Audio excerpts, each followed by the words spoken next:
video. Nah, it doesn't matter. You're not good at things. Everyone can see what pictures you're going to play at the bottom of your screen. They see your Pornhub account. I don't know how that happened. I do. Click on the fucking picture above you. The lovely, majestic red peacock. Jesus Christ. In his natural habitat. Now cycle through the pictures. Notice as he shies away from the wild. Listen to me! Look at the sheen of Pete's coat. How beautiful! Obtained from the drink of hops and the eating of wild I ain't that drunk. Hit the previous button. His song and dance, prescribed every Tuesday and Thursday. Nature, a wonderful gift. Jesus Christ.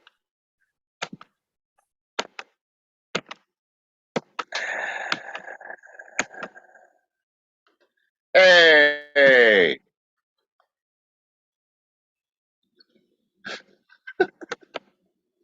Ladies and gentlemen, boys, girls, children of all ages, are you as disappointed in John as I am? Well, folks, the way I see it, we've only just begun the disappointment. We tried this shit. I told him what to do. I asked him nicely. I said, here's the thing. He's like, yeah, don't know what. Oh, you know I was pushing the button the entire time, right? No, you weren't. I saw your mouse. You were actively making cocktails. You're like, oh shit, is something happening? John, you're an immigration agent in New York right now. Why can't you afford a computer? Buy a motherfucking computer. Or get this show better so we can make more money from our sponsors so you can buy a fucking computer. Folks, we are the Two-Sided Pod. We're every Thursday live on the YouTubes. Thank you for tuning in. Thank you for listening. Mea culpa for all of the starts. If you don't follow us live, I don't blame you. But if you do, tell your friends. Hit that like, hit that subscribe. Because when we hit that alert button for the 100th time, John, we have 63 followers on YouTube. We have hundreds on Instagram and stereo. But YouTube, I feel like that's where the real bread and butter is, John. That's where the money maker is. That's when you can just really get that. So, folks, go to your friends' houses, log into their shit, subscribe and like to our show. It's not going to hurt you. It's only going to hurt them. Isn't that what friendship is for?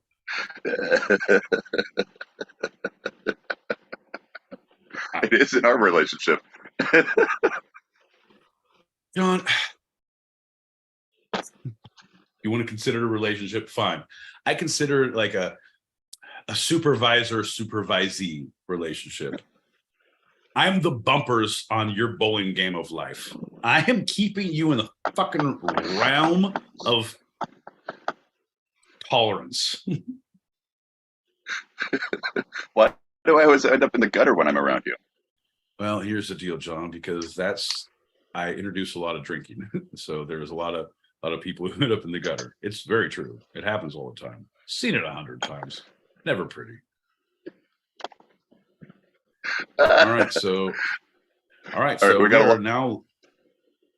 Yeah.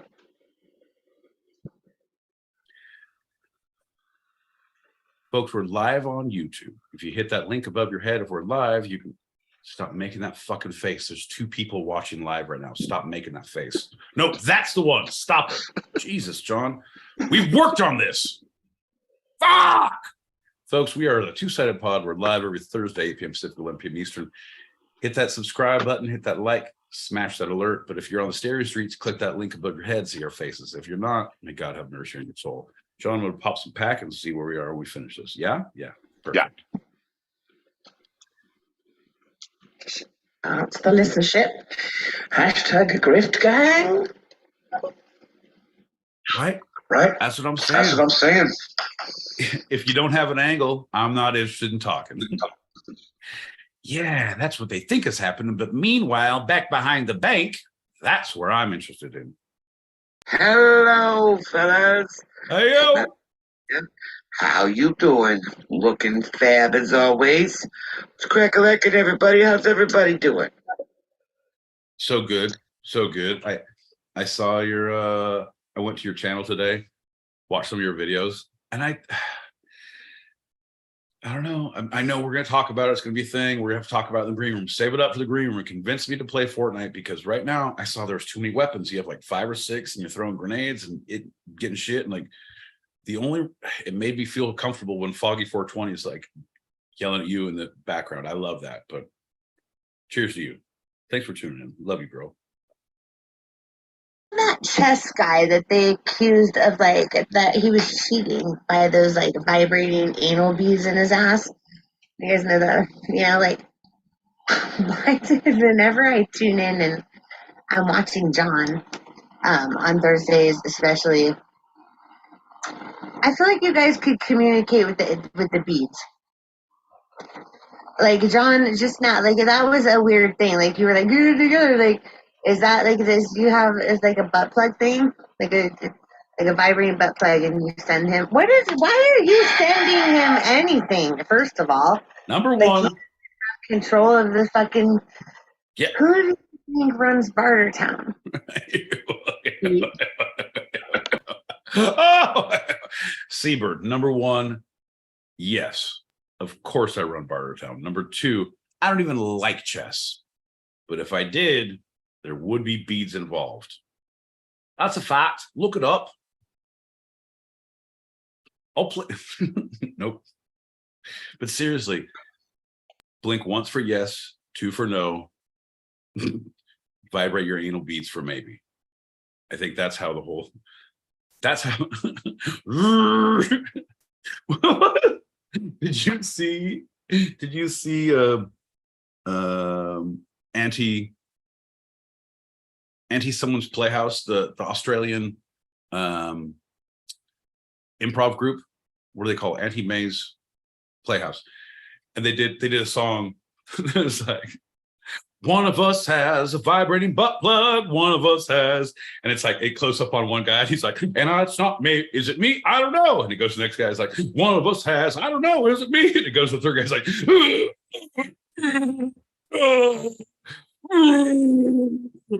and it cuts back to the first guy. He's like, is it me? I don't know. Can it be?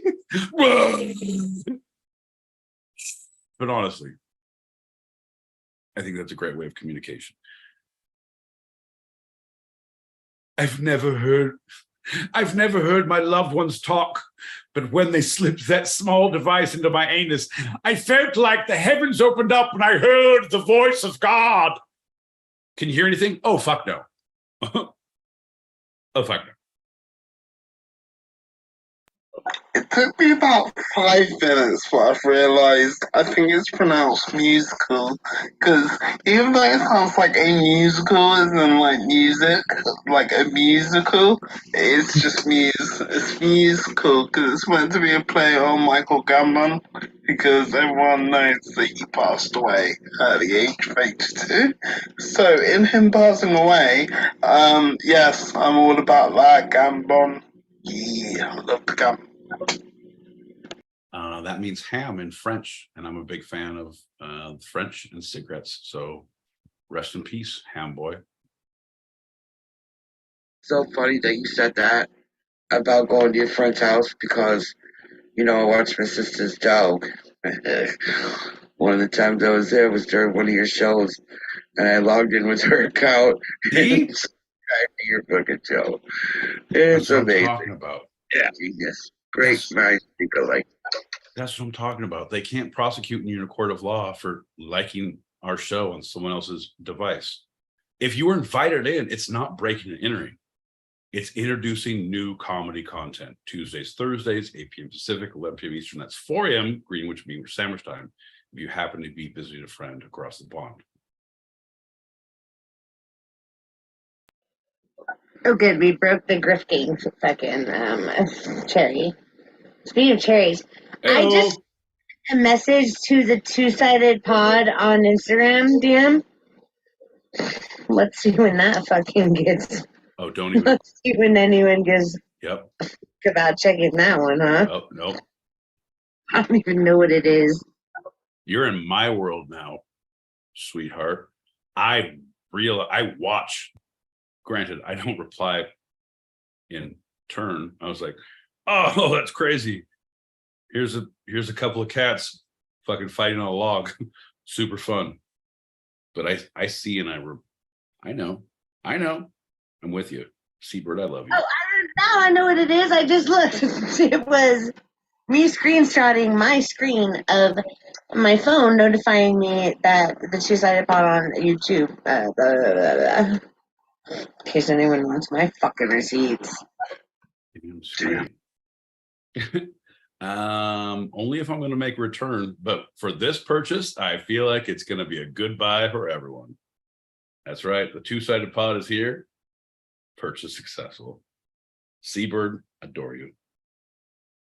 The serious, then the fun, and Pete's ragings. Hey. Hashtag butt plugs. Not news. It's old news. We got it. We know what the fuck Thursdays are about. Hashtag butt plugs. Hashtag two-sided pod. Perfect. Fixed it. Hashtag prison pocket. I'm in. I'm with you. We've been looking for a social media coordinator. And Seabird, I think you have the right idea. So we need something fresh, something new. Can you come in and pitch us? We have a nice boardroom with some croissants. Would you like a juice, a coffee, a water? Not a problem. Sit down. We'll have our assistants get that. Anyway, pull up your poster boards and give us your thoughts about what butt plugs would represent the Tuesday, Thursday show. We're all ears. Some roll, some rock, then there's John L. Peacock, Esquire, as it were. And any Tuesday or Thursday is complete when you hear the dulcet tones of my boy Pete. Good evening, gentlemen. Oh, man. Dub. God damn, it's always a pleasure. Fucking, I think Foxy Lady's out here. I think she can co-sign this. I feel like a camping trip for Earl Camp would be, no matter what your best experience is, if you have a campsite next to Dub, it would be 1,000 times better. Because like, Yes. let's wake up and listen to this music. Hey, do you want to go to sleep and listen to this music? Hey, I'm pretty sure he has really good weed. If not, we can bring some. Listen to what he has to say. Fuck yeah, Dub.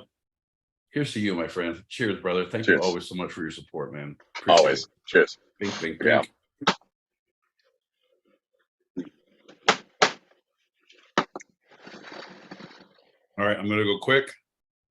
And then we're gonna finish. Ready? Here we go. Yeah, if only there was somebody willing to do social media stuff. Oh, all right. All right. Julie proves you're gonna get my fucking passwords. My mother's maiden name is, the last four of my social security are, here is a list of my fears and desires and the street I grew up on. Nailed it. You're pretending like the two-sided pod boardroom is offering juice and water. I mean, I feel like you have to, because like that isn't that like it's illegal or not, right? But like, no, I want a fucking Long Island iced tea. I want a straight up shot. I want something, but it's not a water. Okay, so We can talk. all right, so we're out of grapefruit juice. How do you feel about gin? Yes, no, I know it's 9:30. That is a little crazy. How about vodka? And then at 10 we can have gin. All right, perfect. I'll be outside and I'll be getting the croissants to the gym. That was just me imagining what a boardroom meeting would be with me. If I was like a person, you know? If you were a person, if you were a fucking person. It could be crazy. Hi, everybody. Hi, everybody. Yeah. Hey, can you imagine if I was a human being and left to my own devices and I did a podcast? Well, welcome to fucking Thursday, bitches. Woo! Last one.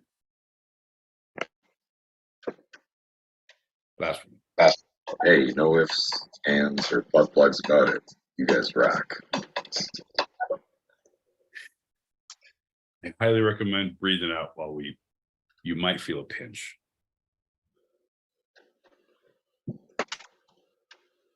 Oh, this fucking guy. All right, John. Well, my packets are cleared, pal. You ready to start the show? on that note, I think we should definitely do a quick little itty bitty start the show shot and then get this ball rolling. Cheers. God damn it. Cheers, everybody. John, are you trying to get me drunk? Okie dokie. Cheers, everybody. Bing. Cheers. Well, howdy.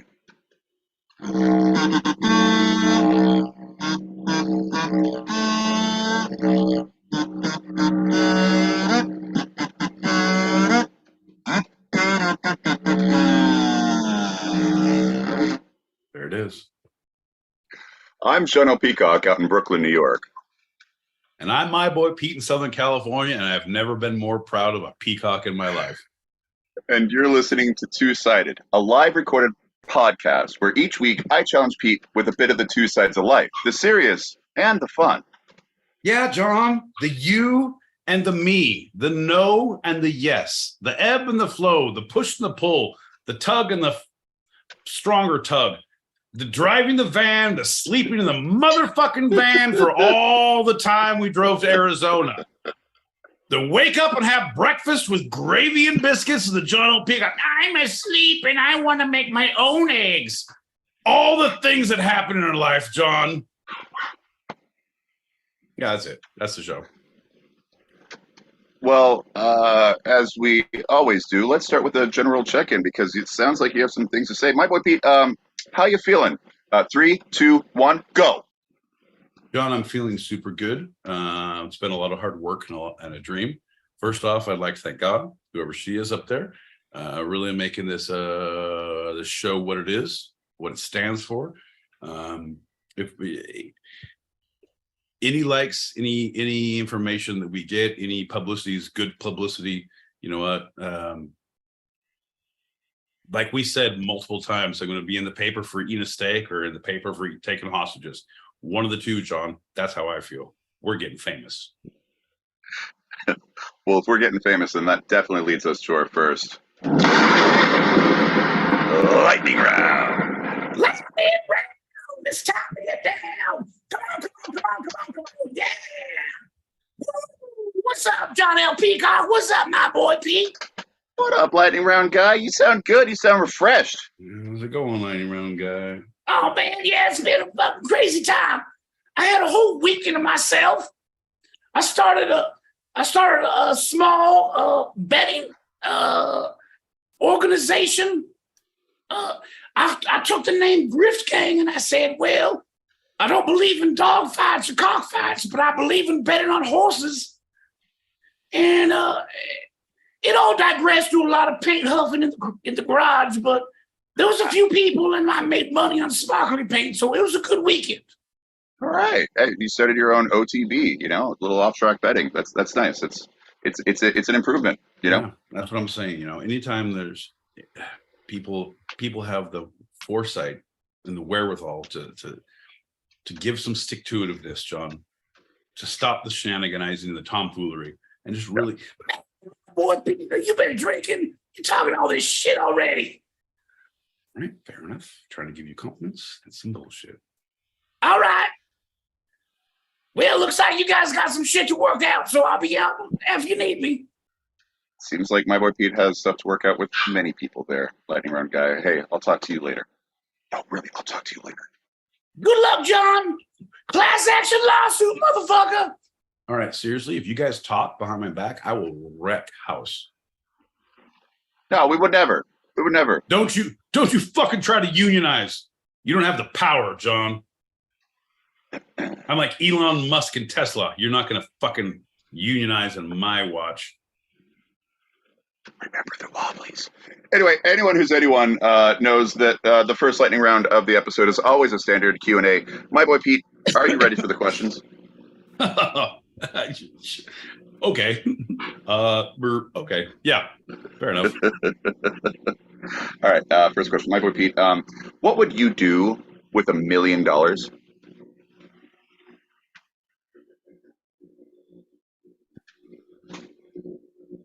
John, so many answers, so many responses. What I want to say, I would invest in Klondike so that people said, you have $1 million. What did you do with it? It's like, what would you do with $1 million worth of Klondike bars? What would you do with $1 million worth of Klondike bars? Just so I could make that joke. Was that worth $1 million? No, it wasn't. So what would I do, John? 3 more wishes. Nope, wrong answer. Different. That's a genie. What would I do? I truly would take it at least in half or 3/4 of it and invest in long-terms CDs and stocks, bonds, but probably CDs. And then the other quarter, let's be honest, the third of it, I would wreck house, John, like wreck house. So I would set up the other 2/3. So I either have money moving on, or if I die suddenly, this 2/3 is like, oh, it goes to these things I want. But then I would wreck house with $225,000 or $300,000, $333,000, whatever percentage I decide to go with, I would wreck house. Yeah. Like, oh, turns out we're renting a bungalow on fucking St. Croix. For how long? I don't know, a couple months. I don't know. We're gonna fly in entertainers who are bringing in accoutrement. Like, it would be stupid, John. Yeah. Half And of that would be set aside for bail. No, it would be Brewster's Millions. Yeah. And half of it would be set aside for bail money. Like, fuck it, it's a misdemeanor. I'm good. You guys are all good.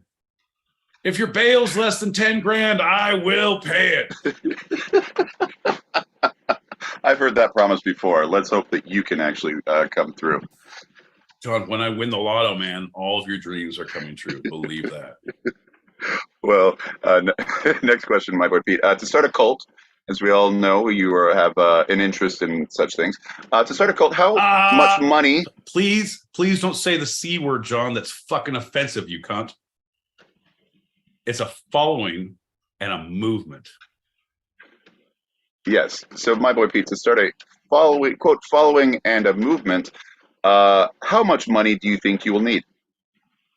Here's the deal, John. The way to the future and the way to enlightenment doesn't cost anything. It's free.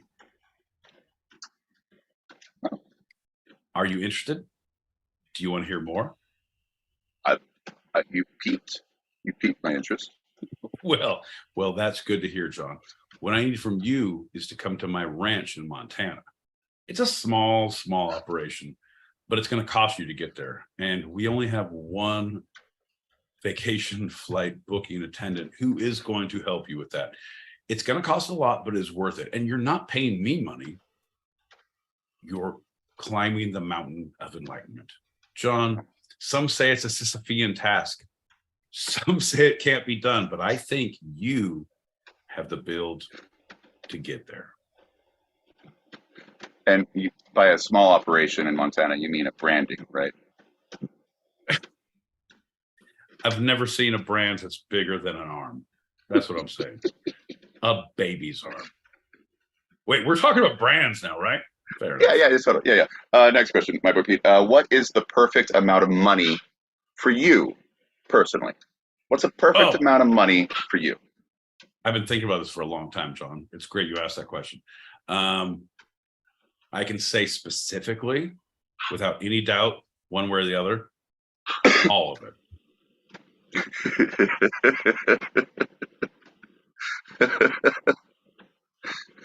You're like Churchill. My tastes are simple. I only like the best things in life. Yeah, just give me everything you have, and we'll call it a day. Mm-hmm, mm-hmm. I don't ask for much, just your soul, your heart, and your bank account. Simple. Well, for the final question, my boy Pete, let's broaden that out to everyone. My boy Pete, what amount of money would help end homelessness and help all in the world, help everyone in the world? That's bullshit, man. Because that, again, the answer, unfortunately, is all of it. And people say it's fucking communism. Like, all right, well, you know what? Do I call you a communist because you live in my commune and you took my brand and you wear the robes of truth and the ginger wig of injustice when you mess up and have to stand in the corner? That's how we punish people, the ginger wig of stupidity. Right. I'm just saying, there's no amount, John. Like if it's a mindset. If everyone helps out just a little bit, there's no amount of money. Like it's just a little bit from everyone. But if we're looking at a specific number, like, oh, we need to come up with this many billions of dollars. Like, how about this? Let's just kill Elon Musk and take all of his money, of his stupid fucking ideas, all of his kids named X, and take their inheritance and give that to humanity. And then, like, I think that's the number. Perfect. Nailed it. Well, all right. There we go. That's my boy Pete's lightning round on money. Apparently you don't understand, John, because most of us billionaires only speak in the billionaire language, and you're not one of us. Billionaires. Billion. Exactly. If you've never tasted dolphin, you wouldn't understand. It's the brain. It's the brain that's the real good part because they're smarter than us, you know. So good. So good. Hey, let's have a quick shot and jump into our first segment because I think we're on a roll. Oh yeah. Definitely roll. Let's definitely do more drinking because we're doing good, folks. We have the two-sided pod. We're here every Thursday, 8 p.m. Pacific, 11 p.m. Eastern. That's 4 a.m. Greenwich Sandwich Time if you're across the pond on Fridays. Thank you so much for tuning in. Even though there's only 4 of you, tell your friends, tell your coworkers, tell your parole officer. We'll be here next week. Cheers. Cheers, everybody. Now, because naturally, we're going to talk about money. I want money, lots and lots of money. Let's dump to the dead. I don't know. All right, I'm ready. Go. Good start. Money Let's is the talk about gas. money. Grab that cash with both hands and make a stash. The terms money and currency are often used interchangeably, but several theories suggest that they are not identical. According to some theories, money is inherently an intangible concept. Currency, on the other hand, is the physical or tangible manifestation of this intangible concept of money. I disagree. I Okay. feel like they are interchangeable because currency and money, it will equate to the same thing. It will, it does, it can. So money is, you think of the specific tangible you're touching, puka shells, beads, paper, coins, it's whatever it is. But currency, you can have social currency, and it's the tangible, like, do you have enough currency? Do you have the Final Fantasy? Do you have enough mana to currency to fulfill what you want to do magically? Like, it is tangible because you have to have it. I'm not saying you can touch it, but it is tangible that it depletes or it is not there. So I think they're completely interchangeable. So, but currency is the tangible one. So it's the puka shells, it's the paper, the coin, etc. Where money. So I'd say both. I honestly say both. If someone says like, "Hey, do you have enough money for that purchase in my mana that I'm buying magic spells for that I'm gonna fucking do a thing?" Like, oh, okay. Do I have enough money to intimidate you? Do I have enough currency to intimidate you? It's social money, social capital, social how can I'm not giving you anything, but I'm giving you credit, accolades. I'm giving you something. I'm intimidating. I'm doing something because I have the capital. I have the currency. I have the money. Physically, I can buy you off. Emotionally, I have it in a social standing, social setting. I have something. Did you see my shoes? They match my motherfucking belt. Boom! Social currency, bitch. All right. Well, I mean, but look at like, how much money do you have? When people ask that question, they're usually not asking how much currency do you have on you. It is like how much money can you do with a card? How much can you produce through a form of currency? A plastic, a paper, a coin. But all of that, it adds up to numbers. Money in the bank. That's very interesting. Very interesting, because I don't know if you're hanging out with a lot of fucking kidnappers. I've never had someone ask me how much money do you have and ask me for the bottom line. Anytime someone asks me for money, it's like, how much are you holding that we can barter with a salesperson or anyone trying to trade goods or services? How much are you holding? Not like, hey, what is your portfolio like? Hey man, we're looking for a fucking dime bag on the fucking weekend. What is your portfolio? Do you have, what is your 401k? They're not asking me this superfluous question of what it is. They're asking me what I fucking got. Hey, what do you have monetarily? Well, here's the deal, man. I'm holding about $200, but I fucking know I can punk this guy and get it for free. So I have two forms of currency. Both will be more than enough to get what we need. So which would you like me to try and spend? I'm holding both. Do you want me to show you both? Oh shit, I just explained it and you both are fucking cowering. I just showed you one. You want me to pull my wallet out and show the other? Fuck you. Currency, baby. Money. Demands. All right, let's move beyond those terms and go to this concept before money, which was bartering, based on various regional and local barter systems. 100%. John, I'm part wimpy in my life. I'm glad you pay you Thursday for a hamburger today, John. It's Thursday? I meant next Thursday for a hamburger today. How about Tuesday? Yeah.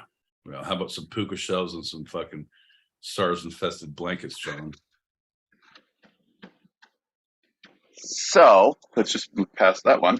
I'll be here all night, motherfucker. Welcome to the party.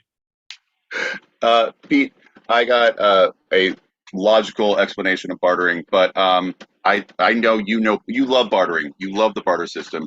Tell us what bartering essentially is. Bro, I live on the barter system. Yeah. I cannot stand the whole capitalism of like, oh, you have to pay money for services and goods. No, I'm very good at talking. Let me talk to you. Like, what do you need? What do I need? We can definitely come to an understanding. Oh shit. You're missing sugar for your Kool-Aid. Well, I'm missing peanut for my butter. So let's get together and figure this shit out. Right? Everybody wins. Nobody loses capital. Nobody has to figure out how they're going to take away from their cigarettes or their fucking gas or feeding the kids. Like we have excess of things and we trade so everyone is whole. If you can make something, if you can acquire something, if you have a surplus of a good or a product, you gotta barter that, man. Right. Unless you're all capitalist, and then it's all about money. Like, nope, there ain't no fucking free lunch. It's the almighty dollar. See, and that's I'm anti-capitalism because of the whole drug trade. Yeah. The bad drugs, the good drugs. Like, man, I've seen people get motorcycles and fucking kayaks and like, but everyone's happy at the end of the day. Like, right. I've seen people get cars and TVs and like things like, I need that back. Like, no, man, you don't get it back. But the things like, I don't need this. Like, I would love a kayak. Okay, high five, kayak. and everyone's good. Everyone's whole at the end of it. I don't know, Yeah. man. Bartering is where it's at. Not taking advantage of someone, but bartering specifically for the good of all parties involved. Right, mutual advantage, right? Yeah. And it's Yeah. resources or even services, right? Puka shells, John. Fucking puka shells. Well, this practice likely dates back tens of thousands of years, perhaps even to the dawn of modern humans. Some would even argue that bartering in the natural world has been going on forever. This symbiotic relationship between plants and animals for millions of years. In any case, barter among humans certainly predates the use of money by a long shot. And even today, individuals, organizations, and governments still use and often prefer barter as a form of exchange of goods and services. Oh, 100%, John. Let me tell you about cross-pollination. The little thing we call and the bees. It's the bees we need to focus on. We're not going to get into the other part, John, the and the bees. John, if Right. you like pollination, if you like mutually beneficial situations, what's that? No, John, here's the deal. It does happen all across the John, the titmouse. John, the he said tit. I don't even know if there's one. What about the little fucking pecker on the hippo? Wood? The peck, no, that's Woody. But the little birds on the hippo, like, oh, they clean them off and do the thing, like mutual. What about barnacles on a ship? What about it's a mutually exclusive or beneficial relationship. It's a symbiosis. Yeah. That, granted, it can be horrible, just as my counselor told me. This is what we call codependent. I was like, well, I feel like I'm more of like a titmouse. And he's like, that's not on a hippo. I was like, you knew where I was going with this, didn't you? All right, fair enough. I got to figure out the name of the bird on that hippo so I can make this case to my next therapist, because I am not coming back here. You figured me out and I am done. Thank you for your time, sir. Anyway, there's a fine line between mutually beneficial and codependent. And I feel like that's across the board. Of codependent turns into a thing of like, oh, someone is going to get an upper hand on someone. So you feel you have to kowtow and adhere to what this other person is saying. So it is almost like it's like fucking dating your boss at work, right? It's just that, well, I can't say no. I have to give them all my fish and my maize, and I have to take their infected blankets and puka shells, because otherwise they'll fire me. I don't know, John. There's a lot there. Unpack that. I don't want to. There's a term that I keep on thinking that you're skirting around, where one is draining off the other. It's not quite codependent. It's like, it's a vampiric. It's the no. I can see. It's the because it's right there. Fuck you. It's right there. Oh my God, this is awful, folks. Wow. Parasitic relationship, maybe? Parasitic. It's a parasite. There you go. Oof. Yeah. Vampiric. So, I like that though. Vampiric, yeah, I like that one. That's why I went there. All right. So starting roughly 9,000 to 6,000 BCE, bartering was the main tool, and the main bartering tool was cattle, which throughout history and across the globe have included not only cows, but also sheep, camels, pigs, and other livestock. So the general term for cattle. These were the first and oldest form of money. With the advent of agriculture also came the use of grain and other vegetable or plant products as a standard form of the barter system in many cultures. Okay. It's things you can hold. It's things people want. It's things everyone wants. Things people need. Mhm. The first part, livestock, they all had teats. You can milk them. Grain doesn't have teats, but apparently we have rice milk and shit now. So they were way ahead of their teat game. So yeah, I'm with it. I'm okay with that. Another major commodity at this time was salt.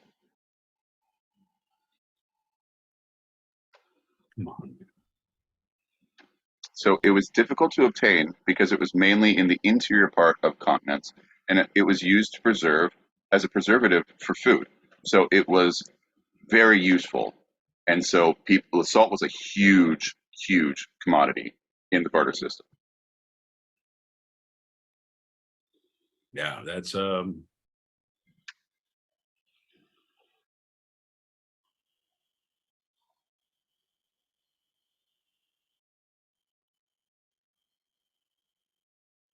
this is a rough show, John, because all of like I'm right here on like it's a parasitic related. Like I didn't have parasitic until you said it, and like, oh, here's a good fucking biblical family who left Lot, who left fucking Lot and his Sodom and wife. Gomorrah. Yeah. His wife, she turned around, she's a pillar of salt, and all the kids licked her. No, that was because they were deer. No, Put her in that's their not it. pockets. They put her in their Yeah. pockets for money. Exactly. I'm gonna trade my mama for some puka shells. It's gonna be amazing. These cattle and salt contributed to a lot of romantic languages using terms of money. So pecus is cattle in Latin, and pecunia is money in Portuguese. More closely to us, the word capital or asset comes from the Latin capita, which is head, which is the cattle head. And salario, salary, compensation, blah, blah, blah, is also the word from the Roman word salt, as a payment for services rendered. All right, fair enough. But let's talk about some other more common nomenclatures for the term of monetary units, John. What about snaps? What about ins? What about big ups? Uh-huh. What about Skrilla, John? Uh-huh. What about greenbacks? What about Uh-huh. cash? What about greenbacks? What about moolah, Johnny? Moolah. Yeah, I feel like we're on the same page, John. we actually are. Yeah, Right. that's just off the top of your head. Think about that as we keep on going. Oh, you have no idea what I'm going to think about. Okay, sorry. Totally different. So, as bartering became more complex and new peoples were coming into direct contact with each other through more advanced forms of transportation, especially the advent of the ship, there became a need to use smaller and more transportable bartering items. So around 1200 BCE, history saw the first use of cowries, the shells of a mollusk that was widely available in the shallow waters of the Pacific and Indian Oceans. This started in China, the first use of shells as currency.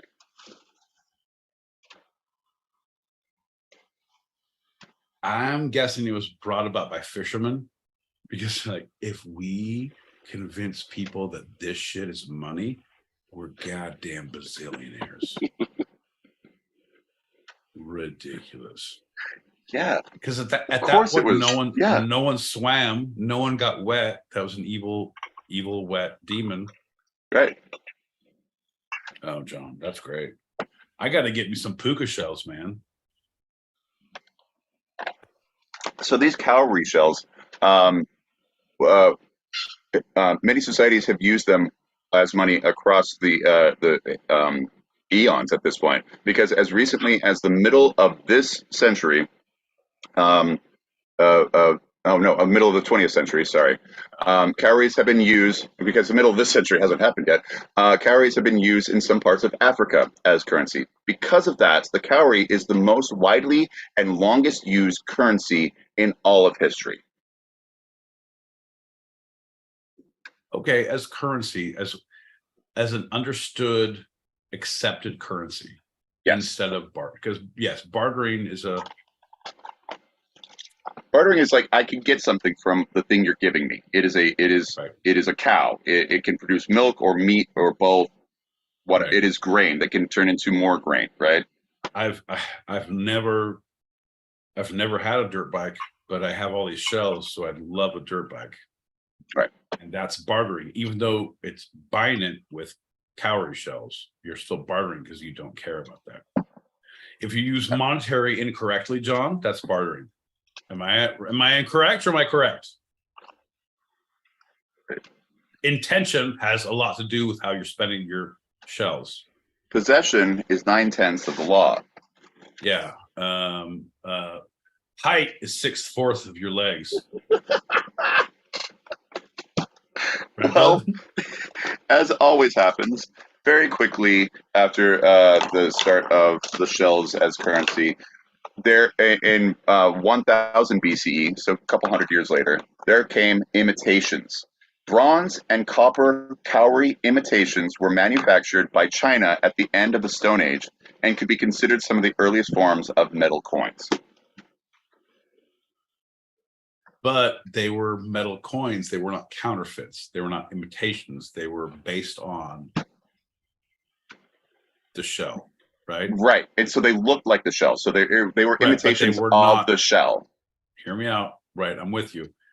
They were replicated to look like, but they were not imitations. People knew this is not shell. This is metal, and this is now taking the place of, instead of like, oh, I have another shell, and I was.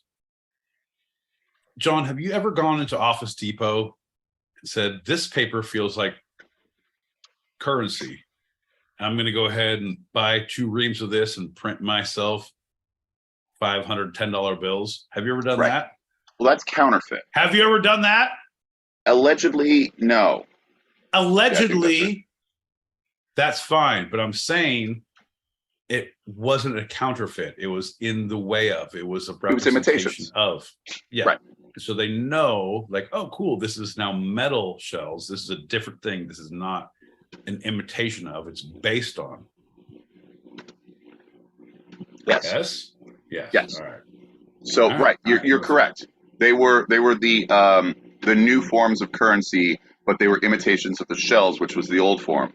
And then these metal things, not quite coins yet, but small versions, small imitations, started to become imitations of metal tools. And so you'd have a knife, which was a metal tool, and then you'd have a small metal version of it, and that would be a form of currency.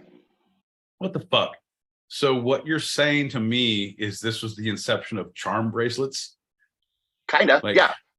Hey folks, have you ever worked hard long in the field with a shovel? Well, now you can have a bracelet that has a small shovel and tells your kids how hard you worked. That's bullshit. I slaved all day in the field, and now they gave me a small little shovel to put on my bracelet. But now I'm revered by all neighborhood children for my bracelets of crowbars and shovels. And fuck, that's horrible. All right, I'm good. Yeah, glad I don't live there. Glad I can just put nuts on my truck and like, oh, look at his giant nuts in his truck. He must make money because those balls are huge on his truck. Those are metal. Those aren't real balls. Anyway. They're likenesses, just like the shells of the metal, just like real balls of the, I don't know, I give up. Well, these early metal monies developed into primitive versions of round coins. Chinese coins were made out of base metals, often containing holes so they could be put together like a chain.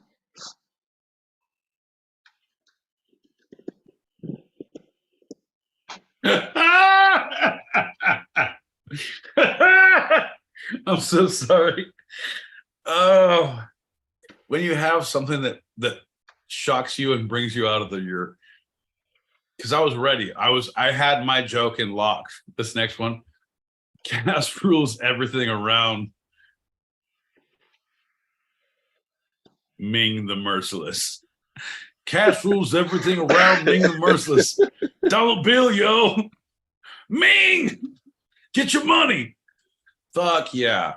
That's what I'm saying. Folks, ladies and gentlemen, boys and girls, children of all ages, we are the Two-Sided Pod. We're here live every Thursday, 8 p.m. Pacific, 11 p.m. Eastern. That's 4 a.m. Greenwich Sandwich time across the pond. Thanks for tuning in. If you want to type some jokes in, I will claim them as my own, and I will be funnier than I was before. So you too can help me be better for you. Dee Mouth. Well, now we're getting to actual coins. In the 7th century BCE, the first coins resembling the current ones appeared. They were small metal pieces with fixed weight and value and bearing an official seal, usually a god or an emperor, that guaranteed their value. Gold and silver coins were minted in Greece, and small oval ignots were used in Lydia, made of gold and silver alloy called electrum. These were the reflected the mentality of the time because they looked at the political and economic culture throughout. And you know the name, but maybe you could take a guess. Who do you think was the first person that they believe was pressed, first historic figure that was pressed onto a coin? Well, here's the deal, John. I want to go back a little bit because you're already pushing me to name a name of who's a figure pressed. I need to go back and say these were considered Ugnaughts who were actually working in Cloud City in Empire Strikes Back. And that is where we think there's a time travel issue. So Ignots, but I'm going to say it was Caesar. Pre-Rome. You think Greek, but you're on a good path. Oh, okay. I'm going to say Little Caesar. Pizza. Yes, coinage. Yeah, coinage. Currency. So good. I love his thick crust of coins. Super good. Delicious. Delightful. Lovely. No, not one more? Not one more guess? Oh, well, I don't know, John. I was trying to take a drink and like make this a funny thing that you can continue, but no, then continue to ask me questions and all. Like, let's continue this. All right, the first pressed person, John. 7 shots in, and you start losing your goddamn bearings. All right, fair enough, folks. Think Greek. Think coins. Think Grecian. Think it'll be Zeus. Real person, historic figure. Last clue. Mark Antony. Here's Alexander the Great. Cleopatra. Alexander the Great. Still him. The cat who was her Cleopatra's favorite cat. Bucky Beaver. We still doing this? It was Bucky Beaver. You got it. There you go. Jesus Christ, John. Here we go, folks. John's going to tell you about more Alexander the Great facts as we move on. I'm going to pour a shot and get ready for this shit and see what happens later. John, keep on going, bud. Well, as we know, the effigies on coinage and paper bills afterward, it's all about the Benjamins, baby. The first major standardification, yes, I did make that term up, standardification of the coin came from the Roman Empire. It was around 800 AD. Charlemagne issued the silver penny, which was the standard coin of Western Europe from 794 to 1200 AD. So quite a while. And by the mid-13th century, the shilling and pound became widely used to describe larger amounts of pennies. That's okay. So there was that. When did the Chuck E. Cheese token come into play? Because I knew I knew the coin, the pound, the shilling, and I have a lot of Chuck E. Cheese tokens, and I feel like that's right in that wheelhouse. So was that Well, around then, or we covered that when we talked about the arcades, right? Yeah, that's when that was introduced. yeah. No, I knew, but I was just making sure you listened. Okay, cool, great. So now paper money. Now, while the first paper money was created in China around 700 to 800 AD, it would be a long time before paper currency was commonly used. Um, as China was the first to use it, they only used it until about 1455. The lighter weight of paper money allowed for international trade, which created both problems, distrust, and currency wars, and opportunities, the ability to trade in new places for new goods.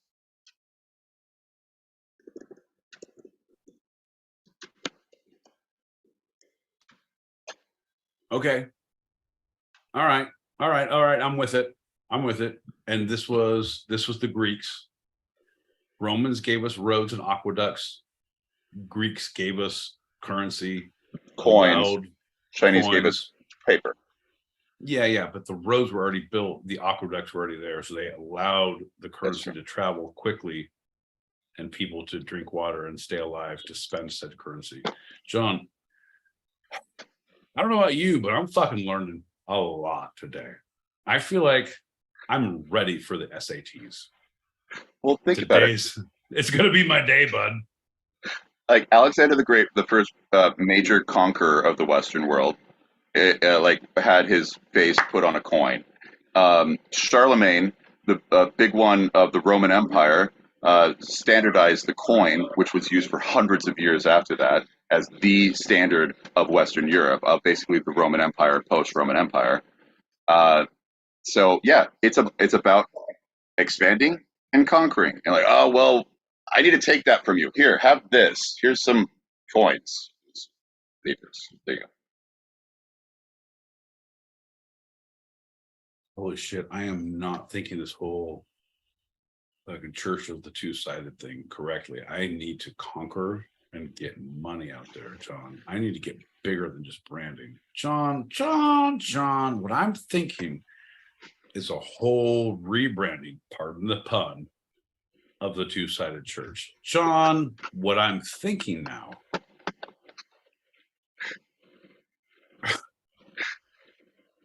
is something special. I gotta suss this out. I gotta make some calls.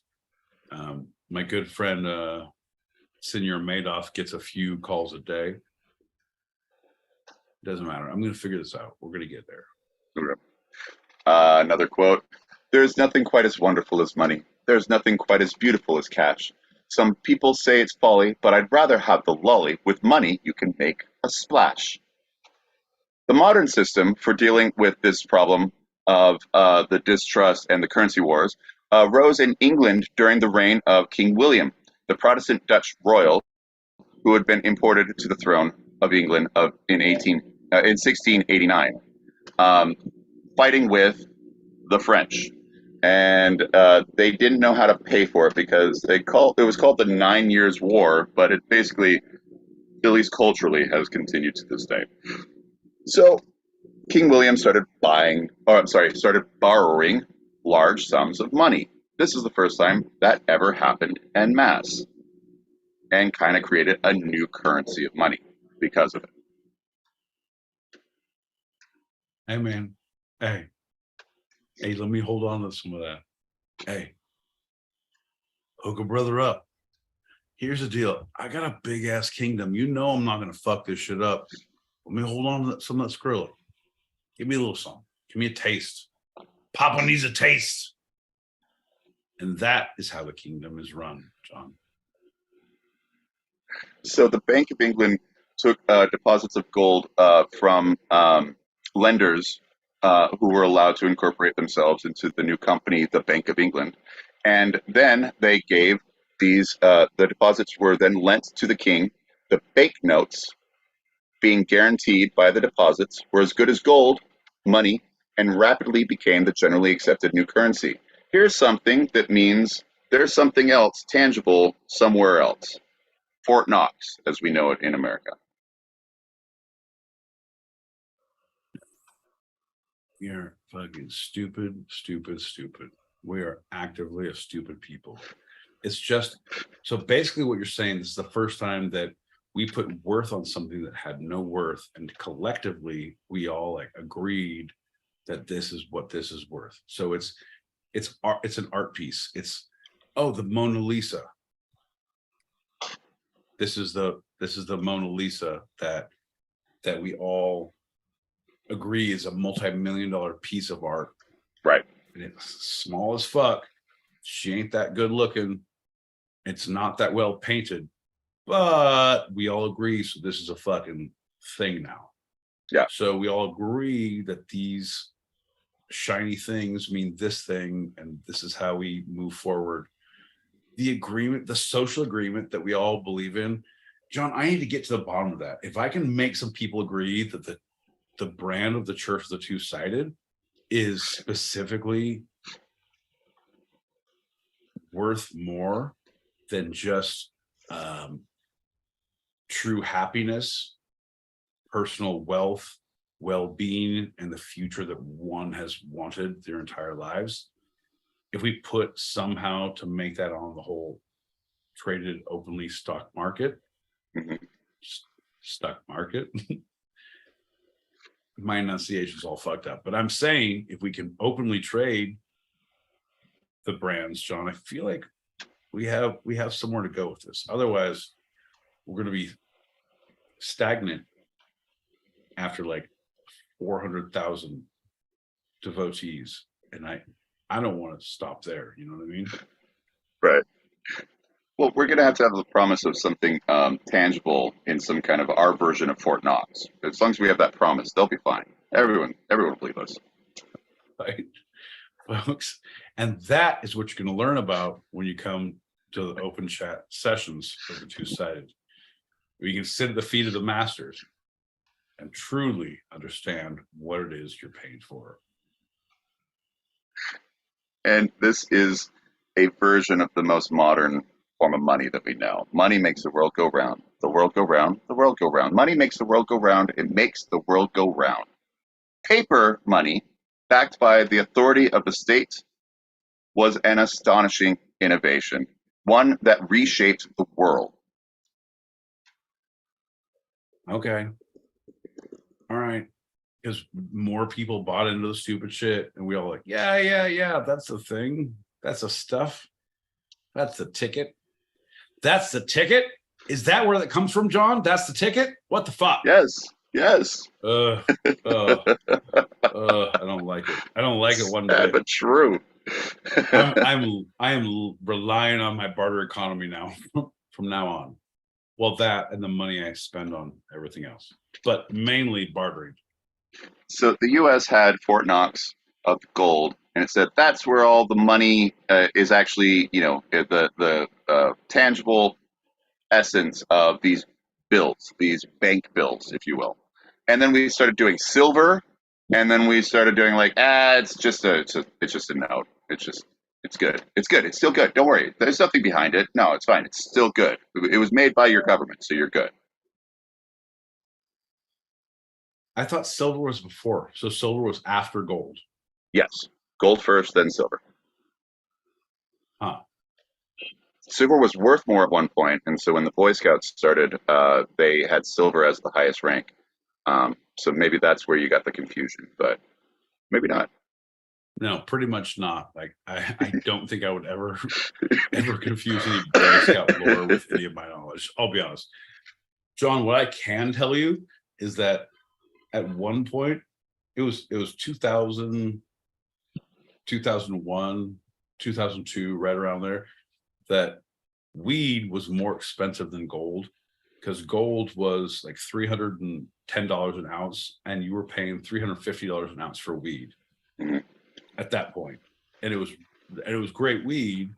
Like, I'll be honest, man, it was probably better than we had now. But everything got flooded, so even the great producers, like, that is why I believed in bartering for my weed. Like, oh, I'm going to put some money on this shit. I'm going to pay you this much of this to do this, to do this. I could have I paid my lights, bought cigarettes, and bought gas for the amount that I did, instead of I fixed your drain, gave your wife a back rub, and trained your dog. Right. Like Services. Bud. Yeah. Services. I don't know, man. So most of us don't have any actual recollection of when money was directly tied to a little amount of gold or silver.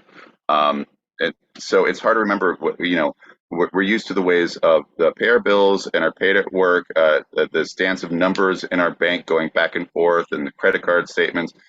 It's only at moments when the system buckles that we start to wonder why these things are worth what they seem to be worth, right? No,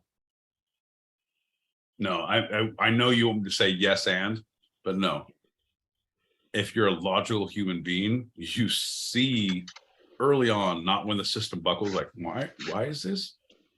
Why should we be doing any of this? Why am I doing any? What is the fucking problem? Oh, and I have an issue? Oh, now I'm the problem? Just because I had my name in the paper for eating steak and taking hostages? A twofer? Y'all are a bunch of bitches. Glad I'm back in California where the papers are true. Well, you may have seen it all along, but a major awakening for many in the United States was the credit crunch of 2008 that triggered a panic when people throughout the financial system wondered whether the numbers on balance sheets meant what they were supposed to mean. So that just turned everything on its side, and we're like, oh, these are just numbers, right? It's not even monetary, it's not even papers anymore, it's just a number. And so Satoshi Nakamoto, whoever he or she may be, published the white paper that outlined the idea of Bitcoin, a new form of money based on nothing but the power of cryptography. Oh, Satoshi, whoever he or she might be. It's these moments that I feel like Satoshi somewhere in this universe is smiling down at us and just happy that he or she has made an impact in our small show in the world. I don't know, John. So now you don't know who it is. There's a thing, and there's a Bitcoin. All right. We got Bitcoin now. Moving on. So how do we get fucked on Bitcoin? Well, Bitcoin was the first, but it obviously led into major forms, variations of cryptocurrency. Some great, some terrible, some completely worthless from the very beginning, though people didn't realize it because they're like, ooh, this is fun. And celebrities backed it. Facebook even unveiled Libra, a global currency that draws on the architecture of Bitcoin. The idea of the new money is derived not from imprimatur of any state, but from a combination of mathematics, global connectedness, and the trust that resides in the world's biggest social network, Facebook. That's its plan, anyway. 100%. I don't know. My mom didn't fucking invest in that shit. I met all your high school friends, and I know all of my high school friends, so I can't understand why people wouldn't want to invest in money of these things. Did you know your friend has a baby? Jesus Christ. Of course I don't want to invest in that shit. Oof. Can't believe you raised me. Next quote. Money, money, money must be funny in the rich man's world. Money, money, money, always sunny in the rich man's world. So money has become so ingrained in the world's cultures that even countries that do not consider themselves as capitalistic must use currency to even be recognized on a global scale.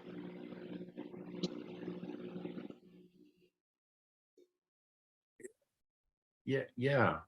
No, I just don't know where you go with a lot of your stuff. I'm a big believer and I'm a big fan. You said, next quote, money, money, money. I like money, lots and lots of money. And I'm like, that's great. Okay. And you're like, but places that don't like currency have to use it to be recognized as a global economic leader. Like, what do you want me to do with this? John, so fucking don't be recognized as a global leader in economy-based things. Or do and stop fucking being anti-capitalist. If you want to be recognized as a leader in capitalism, be a capitalist country. If you don't, then fucking don't. Well, we had to start using it so we could be recognized. You know what, motherfucker? I'm just saying, I wasn't recognized as the best drag performer until I said, that fucker ain't shit. I can lip sync fucking Mariah Carey better than that. I don't even know, but I'm saying either be about it or don't be about it, but you don't get to half step and get both best of both worlds. Fuck that. So if you are recognized as one of the great capital companies or continents or countries or whatever, then yes, motherfucker, you are a capitalist country. We don't believe in it, but you use it enough to be recognized. So therefore you are. So now you don't get to say you're not. How about you choose one? As John L. Peacock likes to say, there is no such thing as part-time criminals. That's not quite my quote. Come on, give you right. Anyway, well, that was the macro. Let's look at the micro. Finance issues has become the #1 stated reason for divorce and separation in America and beyond. Money has over 1,000 pop songs dedicated to it, especially in rap and hip hop genres.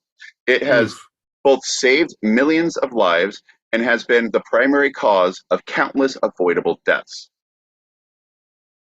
Come on, man. You gave so much right there, and you're going to expect me to give one simple response. Your first sentence before you had a comma, semicolon, apostrophe was, the response was, finance issues has become the #1 stated reason for divorce and separation. Yeah, no. I know that was what you said. I said my response was, okay, how much for one night with my wife?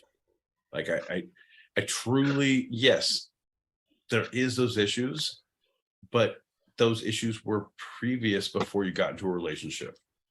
It was not, oh my God, things are great. And I got married and all of a sudden I started thinking about financial shit differently. No, you didn't. No, motherfucker, you didn't. You lied to yourself.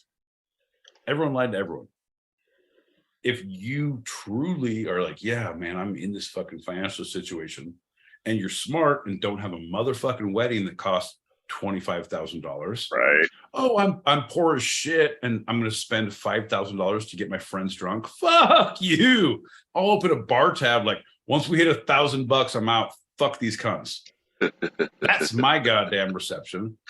If you're logical, if you're a specific person who's all about living your life and understanding, and you have a partner who's truly the same way, you're not going to feel that way and have that financial struggle. You're not going to get evicted from your shit because, yeah, I'm in the hole. Like I'm taking a hit of a couple $100 a month, maybe. Like, okay, and if you can't afford a couple $100 a month, then you shouldn't take that hit in the first place. You should literally, like, we're at the bowling alley. I bought 4 pizzas and 6 pictures of beer. This is our wedding. Like, your friends and family were like, man, fuck yes. I don't give a shit. We're here to support you and your choices in your life. This other bullshit is to put things on, man. Mm-hmm. If you want, like, by all means, if you have the means and you want to do it. Fucking do it. But don't expect everyone else to do it. If you're a true friend with someone and someone invites you to a backyard barbecue, like, sorry, you have to take your shoes off at the door. Oh, is it inside? No, it's outside in the sand.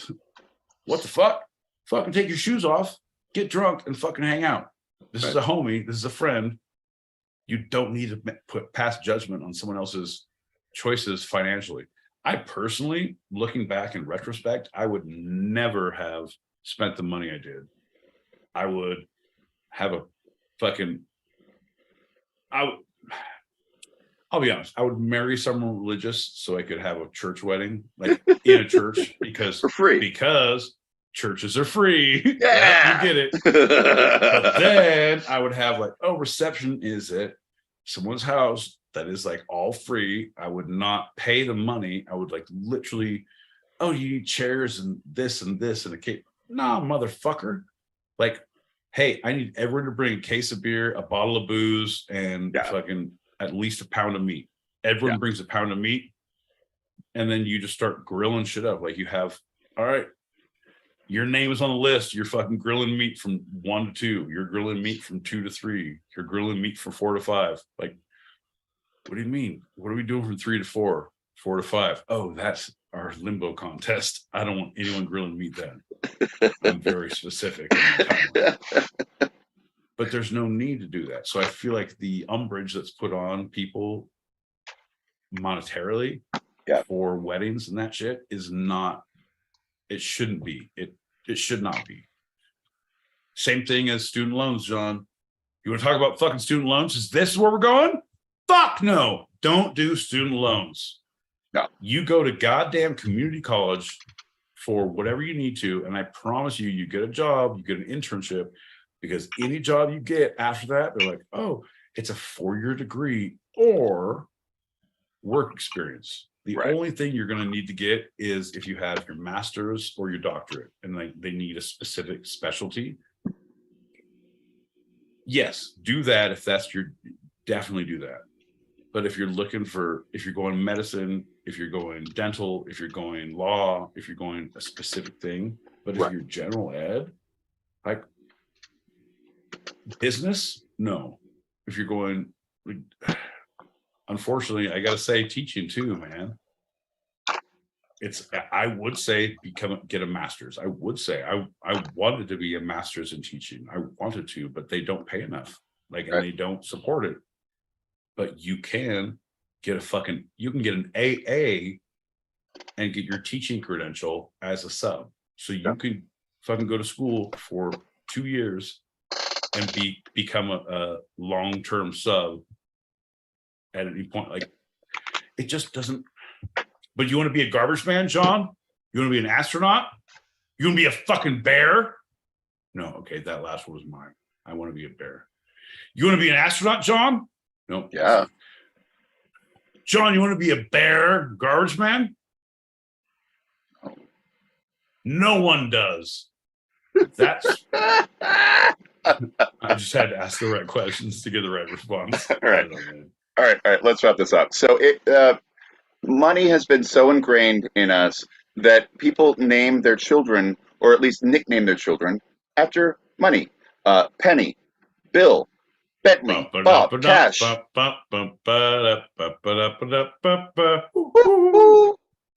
Copper. I don't know, Penny. Oh, okay. Diamond, Dolly, Goldie, Jackson, Jewel, Mark, Pearl, just to name a few of the many, many. In fact, folks, ladies and gentlemen, boys and girls, John did the last of his research at the local strip club in Brooklyn, New York. All right, next to the stage is Copper and Penny. All right, put your hands together and your dollars in their G-strings. All right, diamond to the stage. Diamond to the stage. You know, you started this whole segment with a random list, and I have a huge list. I'm not going to do it because that would just be stupid. But you mentioned several of them. Wallet, Scratch. Lolly was mentioned in the Monty Python song. Moolah. I like that one, man. Here you go. I'm not going to mention them. I'm not going to mention them, but you went ahead to mention all. No, John. Yeah. You're still on the ship. Like, you said a bunch. I'm not going to say them. I just said 3, and now say, okay, what's some more? So, John, you're not letting it go. So if you are going to let it go, let it go. But if you're not, literally just move into it and do it without trying to say you're not going to do it. Oh, you want me to? All right. Here we go. No. I don't. Oh. No, I don't.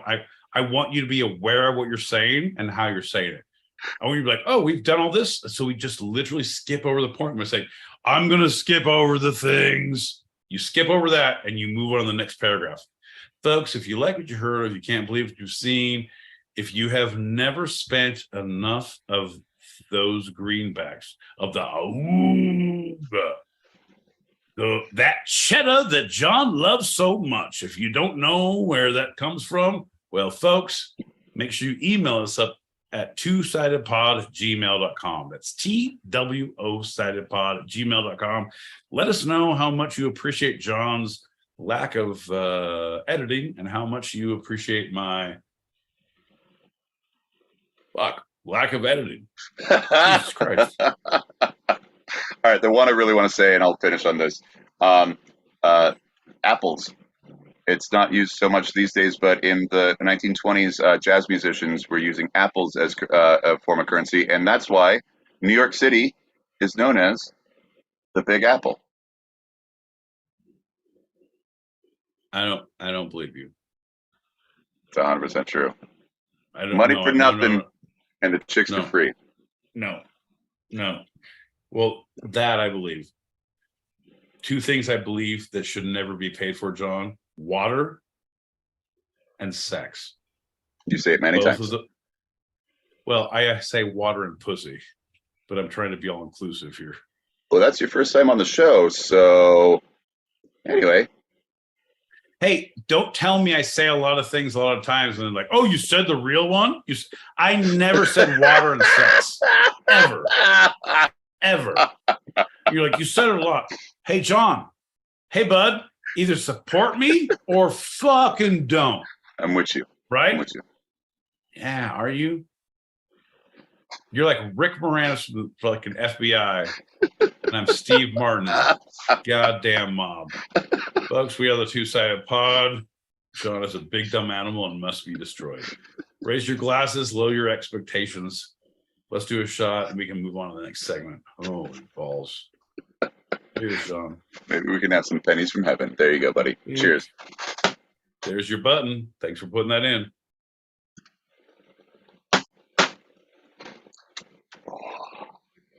I'm going to pop these packets, John. I'm going to pop these packets. If you have anything to say, think about that. Write it down on a goddamn cue card. Read it to yourself. Realize it's not good. And then put it in your pocket. I'm going to pop these packets. Hey, fellas. What's up, John? And what's up, Pete? Hope everybody's doing well. I love your talks. I'm in happy. Today's Thursday. Hey, Dub. Love you. Anita Louise.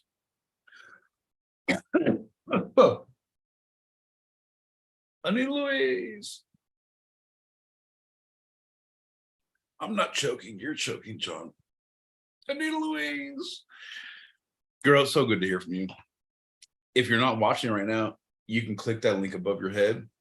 We're live on YouTube right now, so anyone on Stereo Streets, you can click that link above your head. Move into the Stereo Streets, from the Stereo Streets to the YouTubes. Once you're there, you can hit that subscribe, that like, that, oh, I can't believe it's not two-sided button. To arm hole. Shoulders. Stop. Sided. Two-sided nose hole. Two-sided nose hole. Pod. It's a bowl. It's a bowl. Two-sided, two-shoulder bowl. John is playing charades. My face is to stay back. Wall. I'd like a new partner when we play charades. Good evening, good morning, good afternoon, good whatever time it is. Hi guys. We just had a football party and everybody just left. So now we're here. I mean, we were here, but now we're really here. And it's good to see you. And it's good to hear you. And MFA, what's up? Julie, boop, boop, boop. Love you guys. Sea Bird. Mute. Hell yeah. True D-Long. You know, Mr. Masculine. Oh, yeah. John and Pete. Yay! Yeah. Thursday. Yeah. Man. Fuck yeah, Foxy Lady. Goddamn, we love you. I miss you guys. I've been feeling this whole thing. I was talking to people about Earl Camp, and like, what is Earl Camp? I'm trying to give it to people of like who my people are, of like, oh, we've done EDC and we've done Monster Massive and we've done J Tree, like people who know like the things I've done. Like I'm trying to equate it. I'm like, it's this, but not this, but this, Right. and this. Like, it's so good. It's so good. It's nothing I've ever experienced before, but what makes it is the fucking people. Yeah. Like, to be able to be in an environment like that with like-minded fucking 400 like-minded people as you just cruise around, like, I'm a little fucked up. All right, I'm gonna go on a walk, and you just encounter people and like start to talk to people and like have conversations and do things and take pictures and like, what's up? It's my favorite thing in the world, like, because you're not faking anything, you know what I mean? Right. When you go to other things and you go to work or you go to life or you go to fucking, you audition for something, you're working, you're doing a show, like, yeah, it's fun, but I have to be this way. I have to do this, to be this, to get this far, to adhere to some sort of shit. And when you can be who the fuck you want to be, like, oh my God. And people like this, and I like them, and like, we're fucking, this is great. Oh my God. I feel so comfortable. Like, Yeah. Do I even have to wear pants here? This is just like being at home, just hanging out. Like, all right, I'll wear pants. All right, fair enough. But you feel so, it's family. Like, to me, it's the same feeling. I feel the same emotional way as I do about J Tree, where it is after day 2, like the people you're running into, it's family. Like, everyone is just so open. It may not be your jam. Like, hey, Right. do you want to go and do yoga at sunset? Like, nah, man, I'm gonna be hammered as shit. All right, well, we're gonna go and do downward dogs at sunrise. Nah, man, I'm barely going to bed. Okay, fair enough. Can I see you at lunch? Yeah, man, we're gonna be eating mushrooms over here at lunch. Yeah. So yeah, I'll see you over the pond for sure. And you make those kind of friends, and like everyone is okay with everyone, and like it is so good. It's the community that I feel. It's instead of the 1 or 2 people you go to meet, which are fucking who you go to meet, right? That is who I will be fine with that 100%. But the environment of everyone else, of just like welcoming of people, is like, I don't know, like, fuck yeah, dude, I'll come over here and hang out. I met some great people. One of our new friends that we just met, I'm going to go on a limb because I didn't get a follow-up, but I'm 99% sure she had a baby. And I'm 24% sure she's going to name it after me. We're going to call this little girl my boy Pete, is what I'm thinking. I'm saying, but I'm saying it was so good, John. I know we're going to pop some bubbles and we're going to get some fun, but super good. Just trying out the stereo app for the the first time in a long time. Wow. Hey Pete and John Peacock. Am I saying that right? Yeah, you're doing fine. Just keep going. Okay. What is the topic about? I mean, I'm seeing glimpses of two sides of life, the serious and fun. Wow. What sides of life that you guys are seeing in your everyday life that are also serious, but not so fun? That Looney Show. Always good to hear from you. Always good. Like, I was kind of super impressed a few seconds into that. Wait a minute, hold up.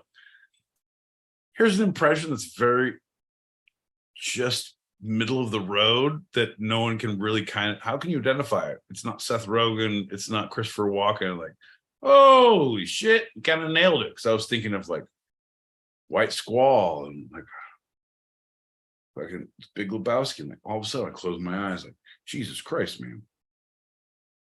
Well, I'm glad you asked that question. I'm not even thinking about how you sounded, but the question is the two sides of life, because John gives a little fun, a little serious, and right now he gave a little serious. We're about to do some fun, and I am always the antithesis. I think that John works too fast, doesn't dot his T's or cross his I's. I feel like that's where I come into play. T daughter, I crosser, my boy Pete. Role, by the way, what's a role in your life that hasn't been fun, but you have to take it seriously and you make it fun? Ooh. He's now saying acting shit. I think my least favorite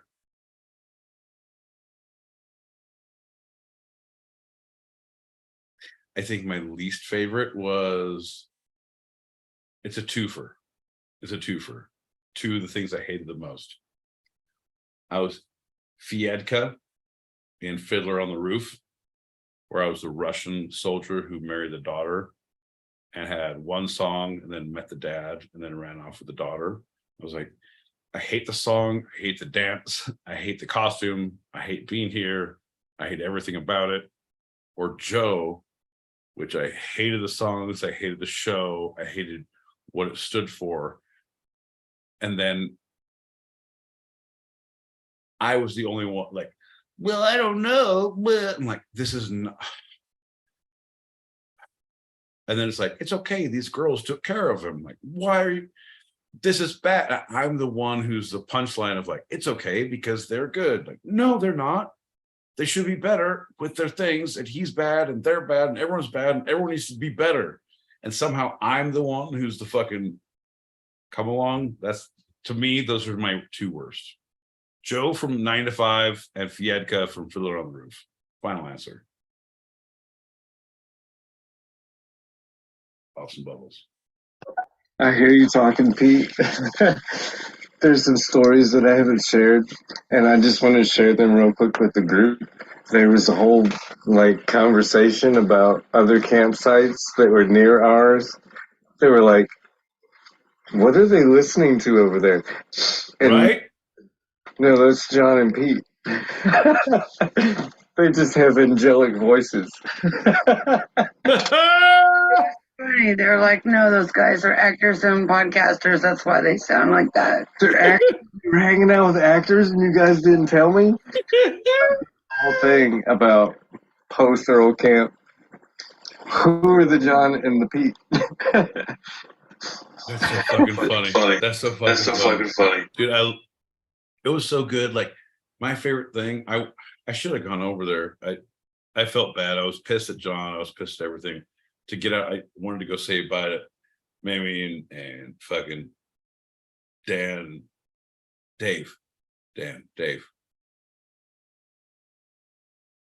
and Heather and fucking Tyler. Yeah, they were good. Like, everyone was good people. They were fucking sitting over there at the first morning. She came over and like, hey, we got biscuits and gravy. And I go over there, it's like, all right, biscuits. She's like, of course the fat guy's gonna come. Like, fucker, I feel like I'm with family. I came in hot. I was like, y'all better have a fucking dab. Fucking my Fox came over, we did some dabs, got some gravy. It was awesome. Like, my favorite, they're just good people, you know what I mean? Like, these are people I would hang out with, and like, if I had a house big enough, this is who I want in my living room, kitchen, everywhere. If I don't have a house big enough, I want to be in a camping spot with all these people around me. You know what I mean? Yeah. And this was, Earl Camp was, because you have 20, 25 people. I met probably, I shit you not, John, we got 8 more followers. 2, 4. Yeah, we got 8 more followers, and I got messages on our IG just from this weekend. And it's like, yeah, dude, it was my favorite thing we've done since I was in New York. Like, it was so much fun. And we got more followers than we got New York. I met a fucking drunk Australian guy who didn't even follow me. No. Bullshit out there. He didn't remember you. He was drunk. Man, you're the worst. I'm trying to say. Those people that made breakfast for us that morning brought enough food to feed us all weekend and never said anything to us, and was bitching at me Monday because they had so much food to bring back home. I'm like, well, is that my fault? I'm just saying, what the fuck? He could have fed us all weekend. Damn it, we dropped the ball on that, dude. Bro, I love it. Like, well, it's the same thing. Who was the fucking dude you were talking to? You got a call from some vendor. It was the same thing.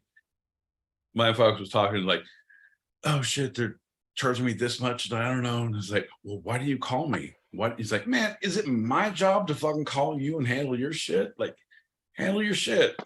You want to come? Everything's here, but you got to communicate.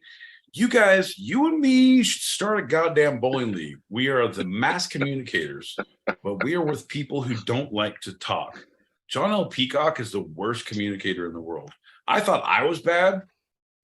My ex-wife thought I was bad. Well, fuck that shit. I am adorable and fucking like the goddamn UN interpreter in this motherfucker. When it comes compared to John. Hey, all right, Pete. Let's continue with our done. show. No, I'm done. Any packets that come will be popped in the green room after the official show, but in the same room. So that's going to lead us directly to our next lightning round. Folks, what John meant to say is we're not going to play any more messages, but we will play the ones from lightning round. Come on. You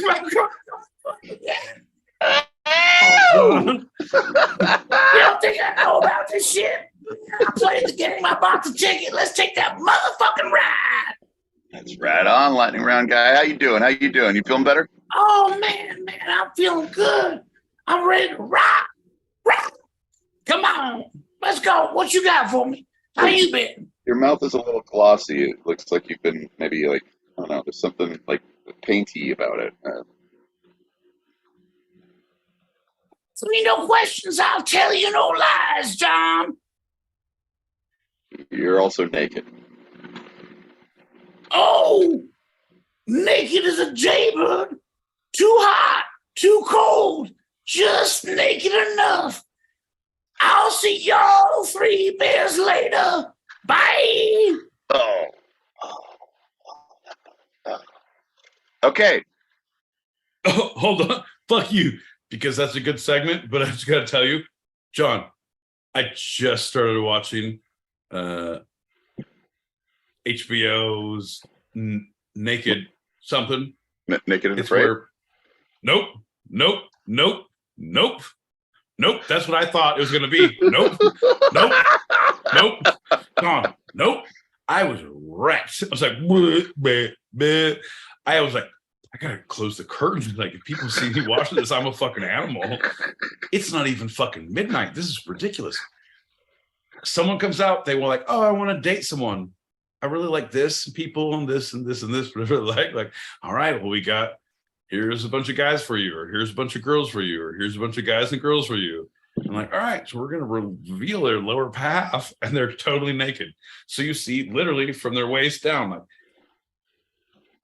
vages, dicks, whatever, and they keep on doing close-ups and things and whatever, and they're like, all right, now we're gonna go to their chests, and they do the thing, like, all right, and then they go to their faces, and they, all right, fair enough, like, and now you're gonna hear them talk and say one sentence, and you have to, at every single jump, you have to eliminate one. Holy crap! And at the very end, we have 2 people. He's like, oh, here's the 2 people I'm kind of attracted to from hearing their voice and seeing their fucking junk. Then, like, all right, when you got to pick, you got to go get naked and come back out. you're fucking literally naked, like, and they're talking about, oh, your pubes are. I thought you would be like, it's full on. It's more than you see on Red Shoe Diaries, John. It is. Fuck me. It's like, God damn, I hope they get true love. And then they go on a date in clothes and follow the camera and come back like, will you date again? Like, yeah, I think it's good. Like, who cares? What the fuck? What the fuck? Sorry, John. Sorry to disrupt. Anyway, what were you saying about the lightning round? This segment of the lightning round has been brought to you by Naked and whatever Pete thinks this show's called from HBO. Jesus Christ. It's also one of your favorite segments and mine. That's right. It is movie summaries and reviews. This is where I give my boy Pete titles of actual movies from American cinema, and he gives us a summary and a review. And if you'd like, oh, no, I'm not going to allow it. I'm going to decide whether you're correct or incorrect. I am the one. We are changing this. I am the one. Are you right or are you wrong, my boy Pete? I'm 100% right. Tammy knows. She gets it. Foxy Lady knows exactly. She's here on the YouTubes. We got a lot of people. We got Joey. We got Jules. We got there's a handful of people. I don't see them all until they're coming, but they all know I'm going to be correct in this. Folks, I may not be all the time right, but I'm just right enough to make it fun. So I promise you in this, I have nothing better to do. I know these movies. It's best. So get your fucking message fingers out ready.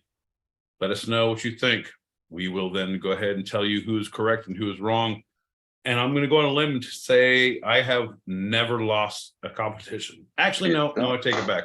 I lost it the last time we did this. It was a by tie. one. It was a tie. It was a tie, and tie goes to the runner. Good old American football. I'm right again. Tie goes to the runner. So those who are on the YouTubes, you can play along and tell us if Pete is right or wrong. The first movie is a classic. It's the 1967 Magical Mystery Tour. 1967 Magical Mystery Tour. Okay, here's the deal. So that's trying to give a rough one for that because it is a movie, but we're talking about the Beatles music video, and it's a Magical Mystery Tour based on the Beatles album. So it does have. There's no real premise. It is about a group of guys coming through and doing random shit, and it's like I'm sure they are doing something. I'll be honest. I've seen it a couple times. Both times have been super fucked up. But it's like the bus. Here's the magic mystery bus of like, oh, here's Miss Frick or whatever who gets the kids and they put on a small ass bus and they go around like, what kind of a teacher are you taking my kids in a small ass bus? It was that kind of thing. But it was good. It was not as good as it should be from that album. It was because it wasn't Magical Mystery Tour. The album was from that song. It was a better album than it was a movie. All right. If you believe that my boy Pete has seen this movie, let us know on the YouTubes, or if not, let us know right now. The second movie, my boy Pete, is Tommy, 1975's Tommy.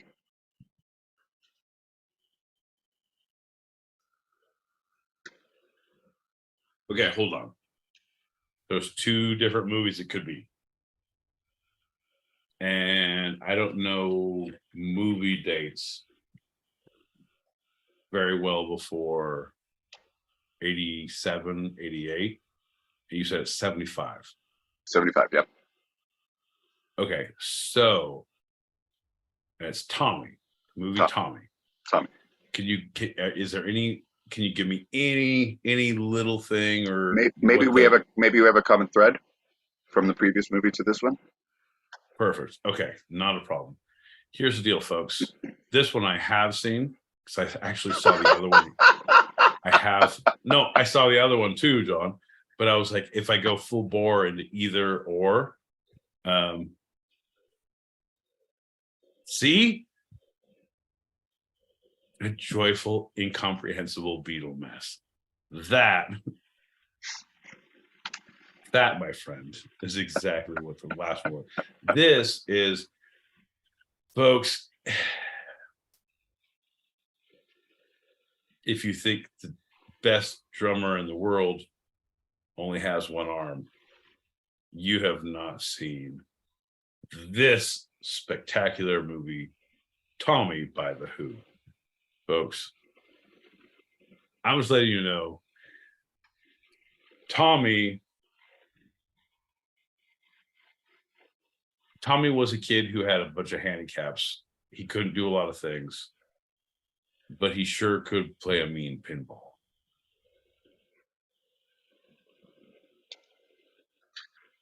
Next movie, we got my boy Pete. We're going down into the 80s with The Wall. 1982's The Wall. Come on, man. Now you're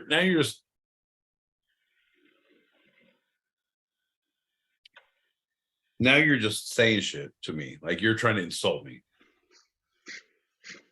Okay, folks, how about this? How about if I tell you what it's about? Because I kind of don't know.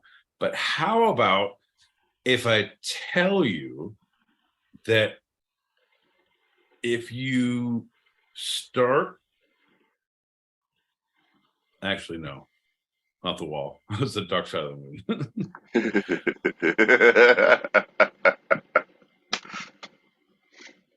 How about this, folks? How about if I tell you The Wall is a gritty, no, because I've seen them both. And I only reference them by what I've seen.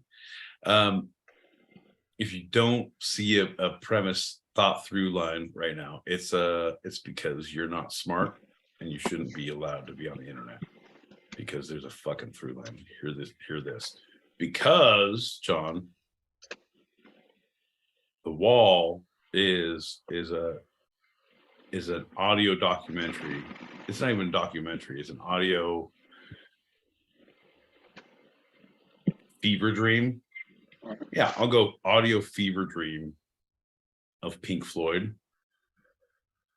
And you see a lot of different things, but it's dark Britain, UK, things across the pond. It's like, yeah, back when we didn't have crusty bread and crusty loaves on Tuesday nights. Right. Like it was things like that. You know what I mean? Like we had to really struggle.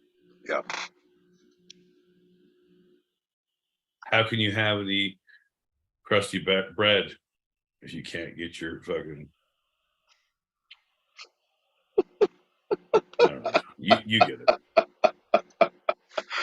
Finally, my boy Pete, we got the 1984 seminal movie, Stop Making Sense.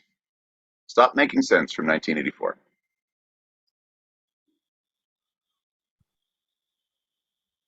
Hey, that was truly not a movie.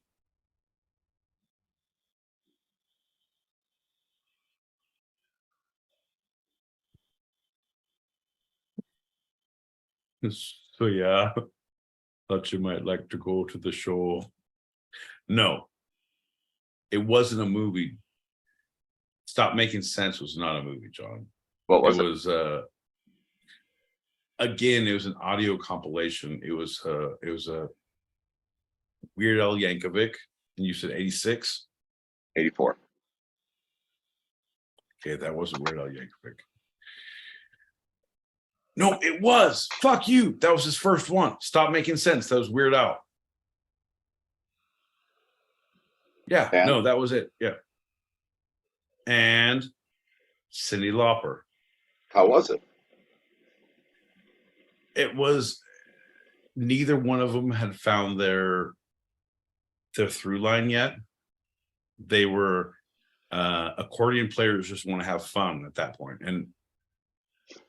And we didn't find that as a great commentary on either accordion players or fun havers. Ain't that right, John? That's right. All right. Well, let's tally the votes. I can't see them. I know you can't, but let me just go ahead and say right now we've just had a few little bit because Joey has said that the Beatles is an incomprehensible mess. Number one, MVP, my boy Pete nailed it. Goddamn straight. Foxy Lady has nothing here. Fucking Joey threw out like he has not seen Tommy. Turns out then after I talked a little bit, here's the deal, folks. I promise you, give me 5 seconds, I'll steal your soul. He says, all right, maybe you've seen it. Yeah, I will convince you I have. Foxy Lady said, Tommy used to work on the docks. It's so tough. It's so tough. No. And then Pink Floyd. So yeah. Thought you I'd like to go to the show. Yeah, but nope. I'm thinking Foxy Lady appreciates Joey as much as we do. Now, did we just make a goddamn connection? Mind Fox, Foxy Lady, this is my boy Joey. You guys, he's a stereo avatar. He's been on the streets here. Send him a like, send him an invite. He's an amazing artist. He's amazing fucking hilarious dude. Yeah, he's like, you're blowing me up. Yeah, motherfucker, I'm blowing you up. Welcome to the goddamn party. This guy. Don't be afraid. Anyway, John, tell me how I won the world. Well, as I said from the very beginning, the only votes that count are mine, and I voted before you said anything. And I don't know exactly if you actually said if you watched any of the movies or not, but I'm going to say first movie, Magical Mystery Tour, no. Second movie, Tommy, no. Third movie, The Wall, I'm going to say yes. Final movie, Stop Making Sense, definitely not. No, I haven't seen any of them. I thought so, man. No, you didn't, because you said I might have. I had a maybe. I gave it to you with The Wall. I gave it to you because you know what? You did, but you don't get to come back now and be like, I knew it. No, you didn't, motherfucker. 3 out of 4, 100% correct, and I was still pretty wary about the other one. 90% of the time, it works 100% of the time, unless there's a peacock in the time. Fuck you, John. As you were talking, I was like, you know the concepts, you do not know the movies at all. Here's the deal, John. John, here's the deal. I ain't got time for that shit. I'm watching specific things. Only murderers in the building. Like an Archer. Like specific things. You know what I mean, John? Yeah. I ain't got time for this shit. Oh, classics. Tommy's a cult leader. I knew if you had seen the movie, I knew you'd focus on that. No. Tommy Boy got hit with a door. It's like, it hurts more here than it does here or here. Not so much here, but mainly here. Tommy want wingy, John.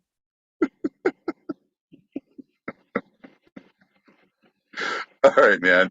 Let's do a shot and get into our final segment of the evening. All right, here's the deal. Like, you see where we are. How about you realize this is the point in the show where you get to edit yourself and not do all the quotes and say, I'm going to edit the quotes out. You don't even say that because you're doing it, and the part of you doing it is saving time, not you saying that you're going to do it and how much we appreciate how well you're fucking editing yourself. We just fucking do things. You know what I mean? Yeah. Hey, bud. Hey. I appreciate you, bud. Hey. I appreciate you, bud. I appreciate you, bud. Oh, I need a shot. Hold on. The only reason I was taking those little pauses to make sure that I had fucking eye contact with John. If you don't make eye contact with someone when you do a shot, or you swear at them or curse their family, it doesn't work. So you do eye contact with family curses, shots, and good luck, camaraderie. All right, John, here's to you. Fucking cheers to you. Bink, bink, Cheers. bink. Cheers, everybody. You're welcome for listening.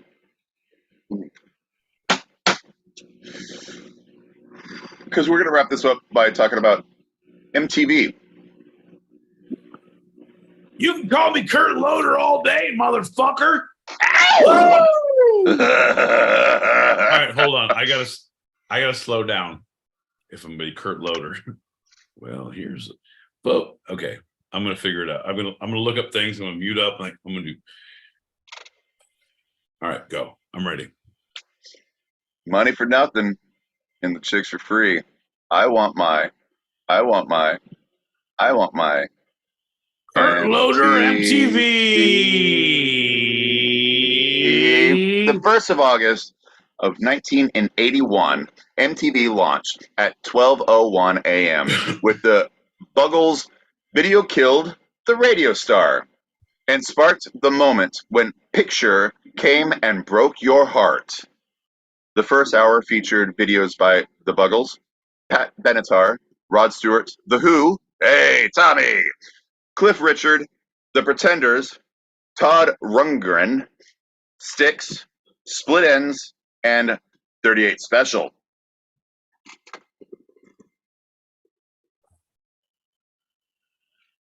All right, I have something to say, but I'll wait till we catch up to the time I'm hearing about it and we'll talk about it. So that's awesome, John. Fucking awesome. Well, following the format of Top 40 Radio, video disc jockeys, or VJs, introduced videos and bantered about music news between clips. After an initial splash, the network struggled in its early years. Music video reservoir was then somewhat shallow for some weird reason, because it hadn't really been invented yet, resulting in frequent repetition of clips, and cable television renamed a luxury that had not quite found its market. It remained a luxury that had not quite found its market. So it was for people who were a bit more affluent, and it was the same thing over and over again. So they got bored. Fucking those affluent motherfuckers. Like, we need something fresh, something new. I've already hunted the most dangerous game. What can I listen to make me feel better about myself? Well, MTV expanded its programming to include rhythm and blues artists, R&B if you will, and the network took off. Singles such as Billie Jean and Beat It from Michael Jackson's Thriller of 1982 not only showcased the strengths of the music video format, but proved that exposure on MTV could propel artists to superstardom. Oh, 100%. 100%. I'm waiting for you to come up and tell me about my favorite show and when it came into when we all knew about Big Daddy Kane. Yeah, when I get to around the date, just start talking. By the way, the network brought a success to such newcomers as Madonna and new wave icons Duran Duran, who used increasingly sophisticated techniques to make the visual elements of the video as important as the music. I would throw in there as well the Talking Heads, which was the subject of Stop Making Sense, Pete. They just re-released it. Anyway, MTV also gave renewed life to veteran performers Just such as... so you know, they did the Weird Al biopic, which had the fucking kid from Harry Potter, and it's pretty awesome. Accordions and all. Yeah, weird. The Al Yankovic story. Anyway, we're talking about Stop Making Sense, the great music documentary of their live tour. What about Dare to Be Stupid? Because what about Dare to Be Stupid? That was the takeoff of Stop Making Sense. It's like barking up a tree. It's like pissing up a rope. You're reaching. John, it's like they say, you can't buy one if you can't get one free. Anyways, these veterans, ZZ Top, Tina Turner, Peter Gabriel, each of whom scored the biggest hits of their careers thanks to heavy rotation of their videos. And by the mid-1980s, MTV had produced a noticeable effect on motion pictures, commercials, and television. It also changed the music industry. Looking good, or at least interesting, on MTV became as important as sounding good when it came to selling records.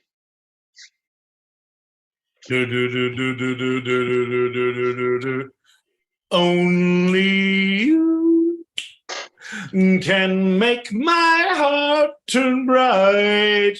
Look at me now, motherfucker. Only you can make my codpiece shine bright. Is this thing on? When I come to two-sided pot on Thursdays, like we always do. Is my codpiece on? We're all about appearance. You're my dream come true. Come on, codpiece, shine bright for me. Me and you. Come on, John, you know. I mean, I do, and it actually made me think of something. Never mind, we'll get to it later. Okay, so it's early days. However, we're also dogged with accusations of a color barrier that favored white artists. This echoed what happened in U.S. radio throughout the 50s and 60s. Okay, all right, go ahead. So that was the accusation, that 1980s mirroring of the 50s and 60s radio stations who just refused, like openly refused to play black artists, no matter how good their music was. But then in 1990, turns out they had an answer, John, because there was some executives who, some of my best friends are black. And it was not offensive when they said it, because that was the first time it was said. It's like, all right, well, we'll hear what they have to say. Yeah, motherfucker, Yo MTV Raps came to play. That's my shit. There you go. That's I my knew that's the one you were thinking motherfucking of. shit. Ed Lover, fuck your couch. I'm saying Dr. Dre was on there.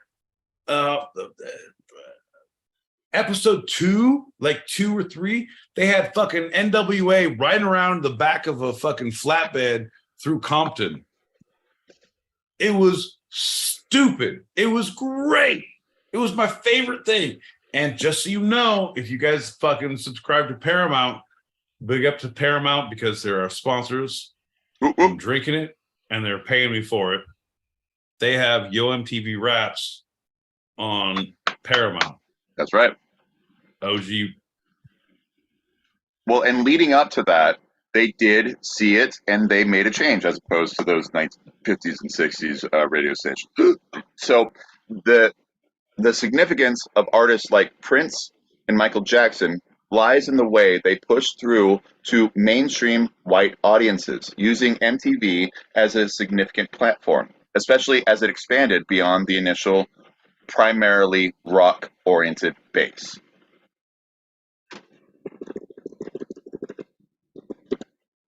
That's great, man. The thing is, they understood, the executives back then understood that music is universal, right? Just because you're hitting this demographic doesn't mean you're not missing this entire other demographic. All it is, John, it's the same thing as fucking hollering at the bar. Oh, you don't like what? Oh, I shouldn't be funny and loud. No, I should be intellectual and write poetry quietly at the side. Give me a week. I will figure out how to crack this safe. Right. Give me a week. So, especially Michael Jackson's 14-minute version of the music video Thriller, the title song of that album that had so many great music videos. That was a turning point. They saw it as not just putting the music into a visual form, but making something new. Making a movie out of it, maybe. Sorry, I'm watching the whole video in my mind. It's after midnight. Something. Okay, go ahead. The quote, televisual monoculture, I just love that term so much I had to use it in its original form. The quote, televisual monoculture of the post war era gave way to more diverse content. And MTV, through alignment with the music charts, helped to fill a popular cultural gap, especially since it greatly accelerated the trend of cross marketing of musical acts and songs with major Hollywood productions. And then it got into movies. So music videos of movies were natural patterns in selling content like theme songs, soundtracks, and music-oriented blockbusters. Ghostbusters, Flashdance, Top Gun, Beverly Hills Cop all had hit singles that became integral part of Hollywood's promotional strategy. And I will always love you. Come on, John. I started 2 octaves below. Oh, Nobody can hit Whitney. Come on. Hit me again, Bobby, and this time put some stank on it. And thank you, Dolly, for writing that and giving it to Whitney. The aesthetic crossover worked both ways as well. The pathway from directing music videos to films became well trodden by names whose early work found a home on MTV. David Fincher, Michael Gondry, and Spike Jonze. wait, hold up. I tune out a lot of things you say when you go off and say things very fast, especially especially at this time of night. No, John, especially when you think you're better than me. I was just excited about the people coming into our Patreon, oh, that's not it, John, our YouTube. We got Mona Lisa. Anyone who's there, anyone who's in the YouTube, fucking slam her down. No. Whoa. Pick her up, turn around. Slam her down. Lick it, stick it. No, hold on. No, Jesus Christ, man. Hit that like and subscribe. John. Smash that something, I'm not sure. If I had If I had a hammer, I'd hammer in the morning. I'd hammer in the evening, all over this land. John, no, what I'm saying, fucking Mona Lisa, fucking your friend and mine, motherfucker. Yeah, she is legit.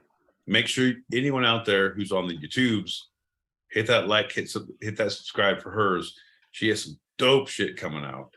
She is a freestyle. She's unbelievable. And it turns out she's kind of pretty awesome. So I highly recommend. I'm not even talking about Stereo Streets because I'm looking at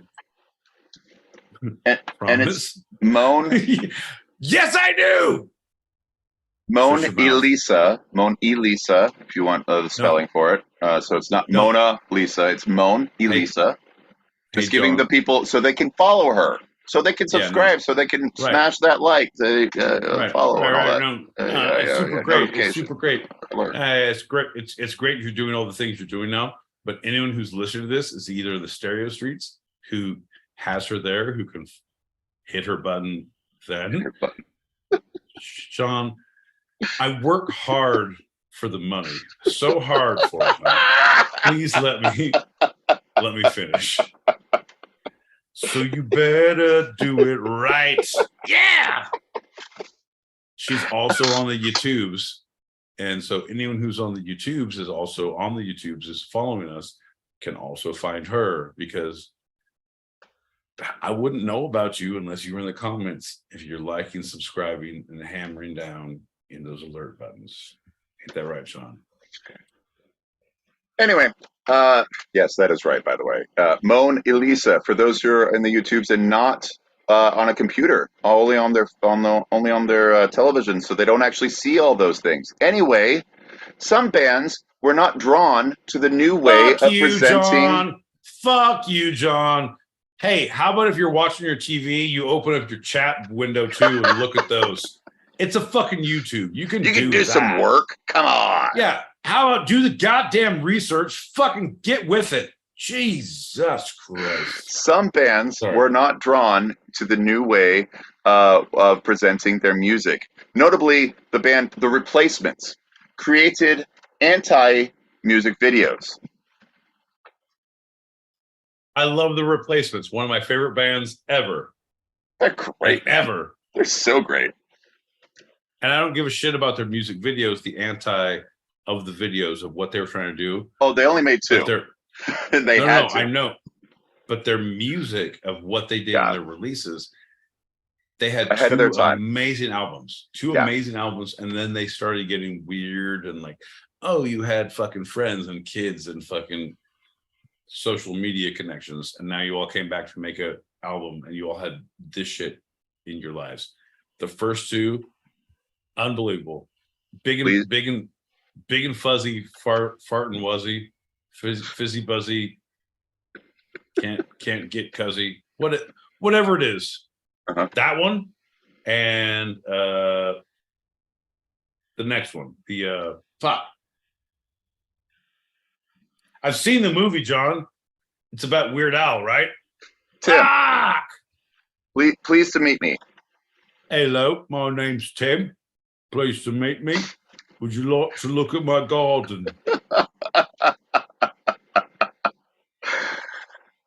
Yeah, they are great, by the way. If you don't know them, do look them up. They're fantastic. Anyway, they just re-released Tim as a box set. But Left of the Dial, their music video, which they were forced to make by their managers and producers, was simply a slow pan out of a shot of a speaker blaring their song, with some dude, not a member of their band, barely seen towards the end on the periphery, smoking a cigarette and listening to the song. That was it. They were, of course, dubbed geniuses for this video. It's like John, it's like looking in a mirror. It's like you guys are the two-sided pod and you don't have anything to say about everything. You have everything to say about nothing. And you do a show every Tuesday, Thursday, but you only go live on the YouTubes on Thursday. And then you do this. Like, wow, how minimalistic, how specifically organic. How much do we hate CrossFitters? No, that was a separate question, but fuck CrossFitters. Right. Obviously. Right. But come on, John. It's a two-sided, baby. Come on, baby. Get up for this shit. By the late 80s and into the 90s, MTV started airing non-video programming geared towards teenagers and young adults. The reality series, The Real World, which many say is the first, launched in 1992 and was followed by such highly rated shows as The Osbournes, Newlyweds, Nick and Jessica, Laguna Beach, My Super Sweet 16, and The Hills. Right. You guys have never seen Naked and Afraid, 16 and Pregnant. I'm going to Camp Verde with a ginger. Like all of those shows were super crazy. Like it made people sign up, sign in, and sign up for a little more. It was very, how you say, John, enticing. That's our motto. Sign up, sign in, and doze off. Right? Yeah. Yeah. Hey man, you bought the ticket. Sign in, sign up, doze off. Fuck yeah. They had documentaries, news, game shows, public service campaigns, and also a couple of animated series, including Beavis and Butthead and Celebrity Deathmatch. Both of which can be seen on Paramount Plus if you own Paramount Plus, which is fantastic. You could also see Road Rules, the original, season 1 is the best, and they have a couple people that make it like, these are good dudes. Like, I just want these people to do good in life. They're very good, and everyone else is kind of a shit. But it's the friendship of this. It's what I love about Survivor now. Like, there's friendships, and there's like camaraderie, and there's things that transcend all of the bullshit games, and like, yeah, I'm a piece of shit person, and you're a piece of shit person, and we're trying to get $1 million. We're doing this piece of shit thing, but it transcends all of that. Like, just like, I can't betray a brother, and so therefore I will say no. Fuck yeah! God damn it, man! Thank you, Jeff Probst, for all of you done. John L. Peacock season 45 started on Wednesday. Oh, I will know. not start. Oh, do you?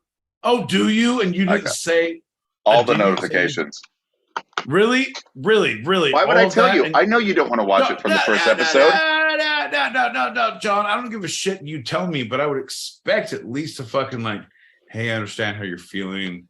Like, it's sympathy. Like, do you need a puka shell? I don't know, but I'm pretty sure Hallmark makes a card for this occasion. Hey, man, I know that Jeff Probst is live on the air, and you don't get to watch shit for another month and a half.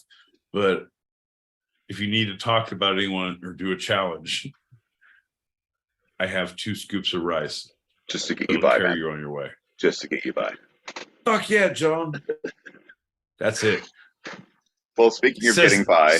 No, fuck you. Says the fat guy to the guy who's like, I'm not going to eat anything, and I'm only going to eat starfish for like 4 weeks. Stupid. All right, fair enough, John. Well, Jeff Probst, if you're listening, Jeff Probst, I love you. Call me. Stop. I already put out a shit. Stop. All right, so as music industry no revenues... restraining order can stop my love, John. I will get on that show. So dumb. So fucking stupid. Back to the segment. As music industry revenues began to decrease over the years, budgets for music videos were cut, and many videos produced were quite basic and basically boring. Despite these music videos seemingly losing their magic, many bands and artists maintained their interest in the visuals as a powerful tool for adding meaning, purpose, or fun to a piece of music. Tool, this is not on the script, but Tool has a series of music videos for a couple of their earlier albums that were not on MTV, and it is a visual telling. It's great. It's almost like The Wall, but not as disjointed as some geeks might say. Oh, that's crazy. Weird. This is not on the script either, but Maynard from Tool has Jiu-Jitsu Dojo and a winery and a whole tasting room up in Sedona. And my buddy, nope, not Jerome. It's Jerome. Nope. I'm letting you know. It's Jerome. I'm letting you know. I told Scott was just there. We were in Camp Verde. Scott went to a class that. Nope, he did not. I promise you. I promise you, they went to Jerome day 1 to go because I told them about the barbecue and the shit. He said, nope. They were in Sedona, staying in a campground just outside of Sedona, because Jerome is 30 minutes away from Sedona, John. He has a winery. His vineyard is in Jerome. His winery is in Sedona. Okay. His jiu-jitsu place is in a strip mall just outside of Sedona. All right. So I'm letting you know they did not go to the vineyard. All right. Hey, you know what? That was terrorists. No. I definitely know what. I need you to know what. I need you to know what. Fuck you, John. Actively, specifically, seriously, fuck you. You said, oh, here's Tool. I'm like, yeah, my buddy went to Maynard's thing, and here's the thing. Like, no, he didn't. That's not the place. This is the thing. I'm just trying to tell fucking 3 lines of a thing this guy went through that I know for a fact, and I have pictures and fucking goddamn proof. Like, no, you didn't. No, you don't. You're not sure. Man, you ain't got no friends fucking around with Tool. This motherfucker. All right, I'll take the L. I know. I know it from the documentary Blood into Wine, but that's some years ago, and that's when he was only in Jerome. You know what? That's awesome. That's awesome that you know that you watched a documentary, and I had a friend that was in Sedona the weekend we were in Camp Verde, that I talked to him and told him to come down, that I said, it's free, it's family. I got a free fucking food wristband. I'm 99% sure I can get you into my van. John, Jesus. And now I'm in trouble? Fuck you. So, with this decline in the budget of music videos, some bands took matters into their own hands, with notable examples of being OK Goes, Here It Goes Again, a creative low-budget video featuring a tightly choreographed treadmill dance routine. It was self-produced and released on YouTube in 2006, which was then a new and upcoming site. The homemade music video became a pop phenomenon and was one of the first viral videos. I've heard about the YouTube. They say it's one of these days it'll come up to its true potential, John. I've heard that. Well, these days, the future of music videos is uncertain. Music videos continue to innovate, and many artists use the medium in creative ways, pushing boundaries and changing the formats and purpose of videos accompanying their songs. In 2021, plenty of contemporary music videos were released that bring something new to the genre, like Taylor Swift's short film for All Too Well, and Post Malone's innovative dual phone video for his song Circles. This is obviously in the pandemic era. With a huge amount of technological advances in the music industry, it's difficult to say what could be next for the medium of music videos.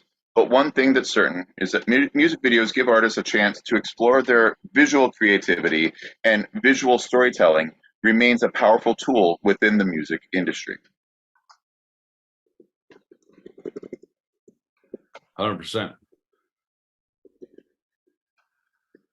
100%. Like Mona Lisa was saying, when they're created with a single shot with no edits, and it's the one shot through and through. You look at specific videos that have one cut, 2 cuts, and like 2 cuts are amazing. And you follow. Like, here's your 1 cut, your 2 cuts. But if they do the whole thing, I don't know, man. If you look at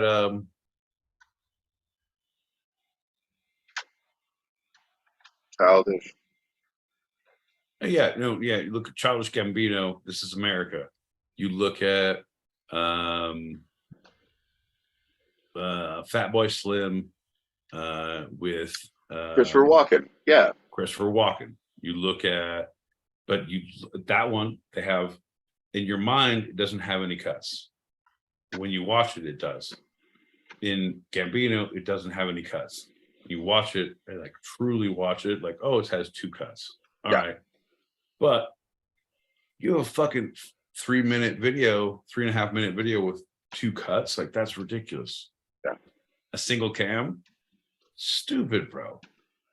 That's ridiculous to try and do that. Like, all right, everything is one take. You're on. Everybody doesn't get to have a hiccup. No one gets to have a hiccup. I'm with it, John. That's open stage theater. You know what I mean? Like, yeah, totally. I had a great Friday, had a decent Saturday, had a fuck Sunday. Right? Or like, nope, I am in my shit. I literally go into this thing like, great. I do not miss a beat. Yeah. Great. Whatever, but it's that moment. Like, you don't have any editors. It's a single cam, right? I don't know, man. I love it, the whole idea of it, but I wonder how many single cuts they had. Here's the 27 single cuts we had. Let's go through and watch which single cut is the best. I don't know. Yeah, it's they started a Like Machine phenomenon. said. I'm sorry, Oh yeah, I can't look, nor can any of our listeners. So, what are you talking about right now? No. She said she gave props for the fucking Childish Gambino. That's right up. That's right up. Like she gets that, like, oh yeah, you see the reference and you see, because there's great music videos now. I love some of the music videos now, but is it all the single art? ladies? If you want to, I don't want to. I'm going to let you finish, but I'm just saying. Jesus Christ! All the single ladies. No, come on. No, Best music video. You're the worst. You're the worst. You're the worst. Hey, we didn't start this fucking podcast in 1994. We're not that old, John. Jesus Christ. All right. So if you like it, then you should have put a ring on it. I love the Seahawks. John, fuck. No, I'm saying if you're talking about specific now music videos of where music is now today, yeah, we can talk about mid 2000s. We can talk about late 90s. We can talk about 100%. If you all the single ladies, yeah, I'm like, where are we going? Where the fuck are we going with our timeline references? The last time John watched a music video was all the single ladies. Like, I don't feel like we're on the same page, so I need to know how I can yes and, because this isn't working. Well, but that was Kanye's interruption at the MTV Music Video Awards. It was when Taylor won, when she beat Beyonce in all the single ladies. What year? I'm going to let you finish. What year was that, John? 2016. What year is it now, John? 2022. What year did we start this podcast, John? Right. So I'm just trying to put fucking numbers on fucking little put a ring on it. Oh, Petey Pablo coming up to the stage.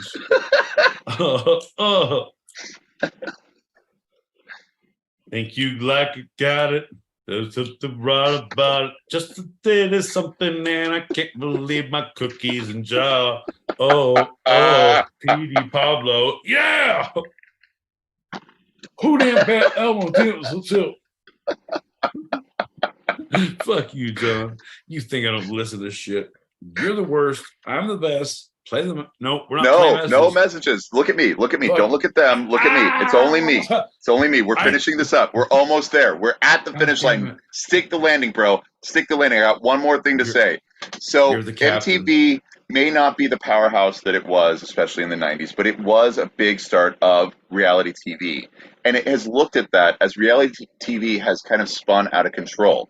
So in 2015, MTV brought attention to the topic of privilege by developing White Squad, a fake company offering, quote, white privilege on demand, complete with an infomercial, website, hotline, and robust social media presence.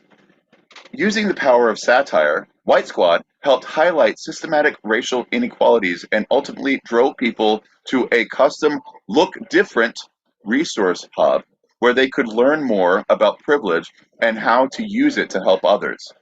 According to Adweek, quote, thought-provoking, exceptionally well-executed, and controversial, MTV's satirical White Squad is one of the best social issue campaigns in recent memory.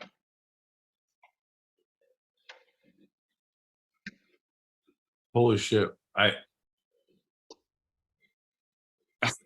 Is that for real? Yeah, it's real for real. And you're saying that it is good because it's satire. because, like Beavis and Butthead, MTV leaned into the satire to look at reality TV and how it influences people. And so it created something where people are like, oh, okay, I should go this way. And they're like, why? Why?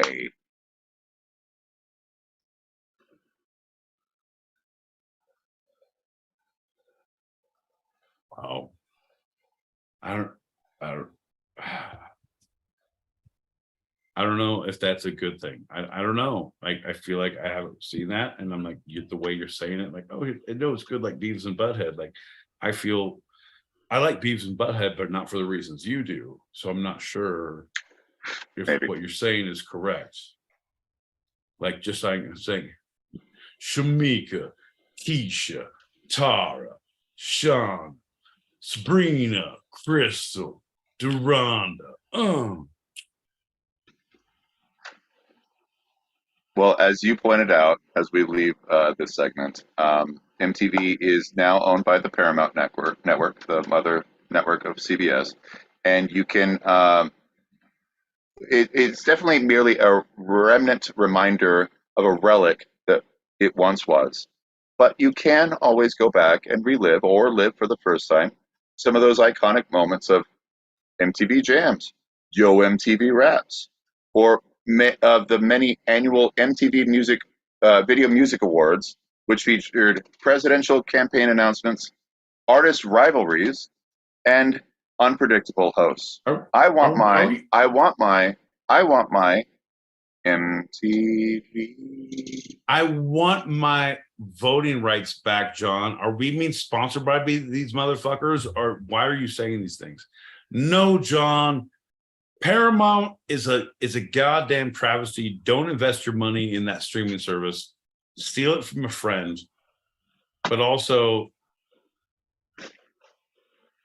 definitely steal it from a friend, because you could watch MTV, like, but not Beavis and Butthead. Like, I don't know, man. It's a whole thing.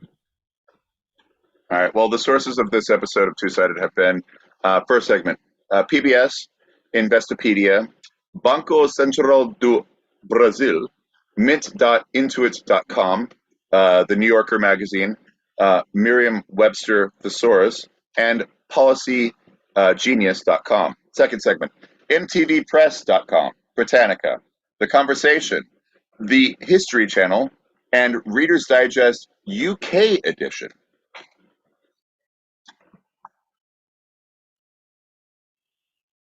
Wow, that's crazy. The whole thing that I've learned now is I can't even come to compare with anything of your research. But what I can do is I can put my army into full force. So I want everyone out there who's listening, who's one of the My Boy Pete Army, to pick one of the things John just said, research deeply, let me know if he's lying. You can tell me his lies at twosidedpod@gmail.com. That's twosidedpod@gmail.com. If we all separate, divide, and conquer, we can finish this ginger once and for all. Ain't that right, John? That's completely right. I'll even make it easy for you, and I'll give you the actual web links for every single source I have. Pete, before we head out of this episode, is there anything from this episode you'd like to take a second glance at, a second look, a second thought, a second opinion? This is Pete's Retraction Corner. Yeah, well, first off, I'd like to retract all of my army notifications to attack all of John's sources, because apparently he has links to all these things. That is number one. If he is this willing to go to the mattresses with this whole thing, then we all need to take a little step back. A little fucking crazy goes a long way. I would also like to say, John, that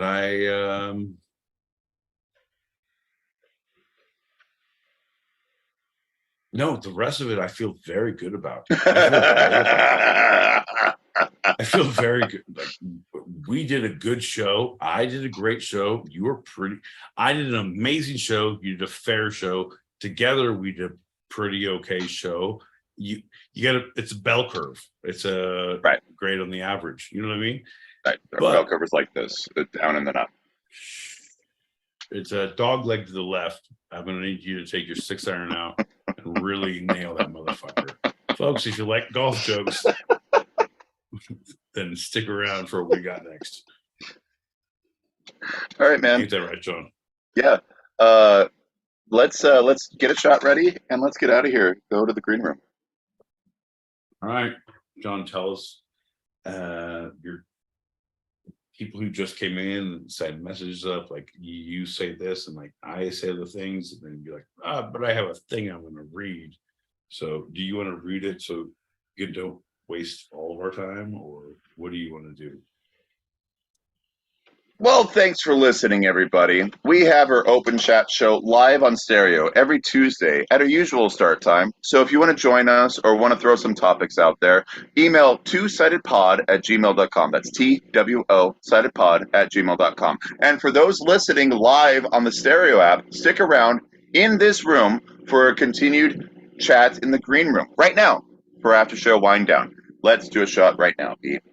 So everyone who's here, stay here. We got your messages. We will play them. Cheers, buddy. That was a little aggressive. Everyone's here. Stay here. Don't leave. Oh, cheers. Cheers. This is how we drink. That's a wrap for tonight. I'm Sean Hope Peacock out in Brooklyn, New York. I'm my boy Pete, and if you leave this room, I will. No, that's good in Southern California. And this was our show. You can eavesdrop wherever you get your podcast and even join us live, both on our YouTube channel, handled @2sidedpod, all one word, and the stereo app every Thursday, 8 p.m. Pacific, 11 p.m. Eastern, as we talk about the two sides of life, the serious and the fun, here on Two Sided. I love you, Pete. I put up with you, John, but I love you as well.